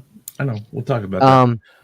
But anyway, and I want to take a moment to tell everybody out here, all these guys out here, all the content creators you see here are wonderful guys. I love hanging out with them every week. And I stream with a few others on a regular basis. If you haven't subscribed to them, please. Hit that bell. Let you guys know that when they got new live streams going on or new content coming out. It's a community, people. I've said this before and I'll say it again. Why in the world would we ever call it a community if we don't look out for one another? Chris, I want to thank you for letting me be here tonight. I had a blast as always. Thanks for having me on. Ditto. All right. Well, I appreciate all you guys being here. Next up, Austinator. Tell everybody about yourself, where you can be found, all that good stuff. So you guys can find me on Twitter at the Austinator17. So if you guys ever want to slide up in my DMs, you can always do that. Don't ever say that. You gotta change that saying, bro. You sound like the young male gigolo going on. Hey, yo, come on. Yeah, come on. Slide up on in, baby. Slide in. Be that smooth. You may be right. But if you don't have Twitter, that's A-okay. I also have Discord. So if you guys want to go hit me up in the DMs there, hit me up at the Austinator on Discord. Also, I have a YouTube channel, The Austinator, where I originally had over 100 subscribers. We originally hit that tonight. Then it went back down to 91. So if you guys have not, so I think we might have, I am subscribed to you, man. I know that. So am I. so we might have celebrated a little too soon, but It could just be YouTube. Yeah, it's Also. YouTube, bro. It's YouTube. Yeah, sometimes Yeah, I it'll I jump have around. 83, 84 subscribers, 82, 84. Yeah, it jumps. Just give it a day or two. Yeah, you'll get them back. Yeah. But I did have 100 subscribers. If you guys have not subscribed, I do a bunch of streams per week, depending on what I do. I talk about anything and everything. I'm a topic whore. I talk about Marvel, DC, video games, Star Wars, Harry Potter, sometimes wrestling. Also, I do gaming streams. Recently, I played some more God of War. Interesting things happened over there. I fought a dragon, and some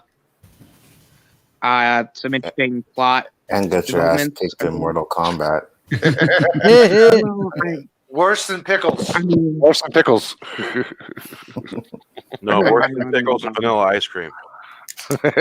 Oh shit! Wow. Yeah, me getting my ass kicked in Mortal Kombat is true. I held my own though. I will say that. Yeah, when I fought Onzo, it was a massacre.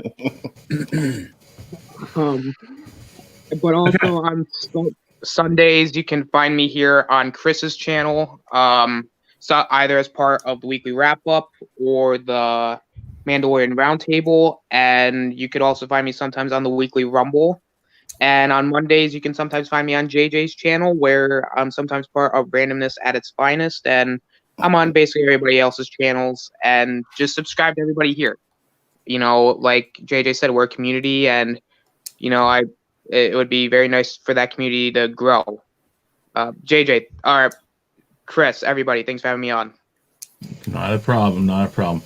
Okay, Anzo, go ahead. Yes, you guys know the channel, Big Afford Entertainment. I do 3 shows with Danny and Chris, Chaos List, Chaos Conversation, and The Rule of 3. Tomorrow night is going to be Danny's show. That's going to be interesting to find out what our top 10 villains are. Tuesday nights, you can check me out on the Chaos List. And then Wednesdays is Chris with the Rule of 3, man. I do appreciate everybody that subscribes to the channel. I appreciate all you guys that have come to watch me, man, because I didn't think anybody would. But at the end of the day, it's a pleasure to be in this community with you guys, and I appreciate it, man. Thanks for everything. All right. Positive. Go ahead and tell everybody about yourself and where you can be found. All right, Positive Candor. I got a YouTube channel, Positive Candor, and Twitter, Positive Candor. Okay. Elihu, go ahead. I can be found everywhere, nowhere at the same time, and sometimes in between. But when I'm not there, I can be found every Wednesday at 12 noon Pacific time, which is specific, Chris. On my show, Pacific? Yeah, Pacific time. It's called What's Up with the Universe, where we talk astronomy, astrophysics, and all sciencey fun. And that could also be found on the Weekly Rumble with Chris, Chaos Central with Danny, and JJ sometimes on there, and Chris is on there. Anzo's on there, LDG Pickles is on there. If you guys watch that, it's the only chance you guys we can actually get a word in when Pickles on the stream, okay? And I'm also on and I'm also on Twitter, so hey, you know we love you, Pickles. We just All right. Oh, whoa. Ow. Feedback. I'm kidding. Ow. Ow. All right, mute that Austinator. It's Austinator. Okay. Chris, real quick. And sorry, I wasn't. Sorry. Oh, go ahead. Finish. Oh, okay. And if all the insomniacs out there can't sleep, you can also hop on Jedi Bill 797 Insomniac Scoop, where we talk about everything and anything. So hey, go figure. And thanks for having me on here, Chris. Not a problem. All right, guys. So really quick before I tell you about myself, I've started a new thing called the Real Review 3000's creator spotlight, where I basically tell you guys about a creator. In this case, this week, it's about a group of creators. It's history with R&R, which is Rambling Canuck, Admiral Doom, Stone Loki. They do this like radio type program about moments and points in time in history. I've had the great pleasure to have done some voice work for them on one so far. I'm supposed to be doing another one here soon, but they are the creator. They are the spotlight. The creators I'm spotlighting this week. All their information is down in the description box, please. Go check them out. They're at 92 subscribers. They're trying to make it up to 100, I think, by the end of the year. 8 more subscribers is all they need. If I can't do anything else but help people try to get up above 100 or wherever they're at and they want to get up to the next goal, I'd love to be the guy that helps do that. Check it out. Like I said, it's in the description box. Right underneath the description, it'll say Creator Spotlight or whatever I typed it as. I don't even know. Let me check. The featured creator of the week. That's what I put it under. I was like, a Creator Spotlight doesn't sound right. Anyways, please check them out. Everybody that contributes to that channel is on there also. But I just wanted to make sure that I did that. Normally I do that at the beginning of my shows. So we were in a hurry to get back on and run. So I'll do it right now. All right. So I am Chris Knight. This has been the Real Review 3000. You can find me here or my other channel, which is Chaos Central, where we have 3 shows every week, Mondays on Comic Chat with the Chaotic Conversation, Tuesday on Bigger Ford Entertainment with Nzo. It is the Chaos List. And on Wednesday here on the Real Review 3000, we do the Rule of 3. Now, all 3 are simulcast over on Chaos Central 2, and you're more than welcome to open up 2 tabs and watch it from 2 places or watch it just on one and let one run. We always would appreciate that. But guys, we need to get up to 100 subscribers over there also. I'm asking you guys to go over and check out Chaos Central and please subscribe to that. It's really easy to find. It's youtube.chaoscentral.com. That's the easy way to get there. That's down in the description box. Also, everybody that's on this panel is down in the description box. Make sure you go and you sub to all of them. Everybody has great content. It is very, very diverse in what you will find. None of us do exactly the same thing. We may talk about the same things, but we do it in very different and unique ways. And that is what makes it very important to go to everybody's channel. Elihu Who has the absolute most out of this world thoughts because, well, he talks about space. Anyways, JJ has a great time with randomness at its finest. Onzo's been doing a lot of good stuff. He has another show called the OOC. Check that out. Bear's a part of a lot of stuff. Comix is a part of a lot of stuff. Positive. I know you got some great stuff, and I know you come around a lot of our streams. Shellback comes around a lot of our streams, and right now, while he may not be doing stuff with his channel, please do go check out the past stuff he's done because he's quite hilarious with some of the stuff he has done. Comic, like I said, he does all sorts of other stuff. He did something today about his love for Star Wars and how it's returned. Austinator is up and coming. He's done so many different things, wrestling, all of that. These guys all do different stuff. It's plenty of time in a week to watch stuff, guys. Find what you like on these people's channel. Watch it. Support them. Please, please, please. With that said, guys, everybody say good night. Safe. Night, everyone. Good night. Hey guys, thanks for checking us out. Be sure to subscribe to both channels and make sure to check out our friends in the Fandom Minutes. You can find us on YouTube, Twitter, Facebook, Instagram, and BitChute, and you can also send us an email at Shaun@ShaunStackhouseReacts.com and Chris Knight at TheRealReview3000.com. Be sure to swing by our Teespring store to pick up some awesome merchandise.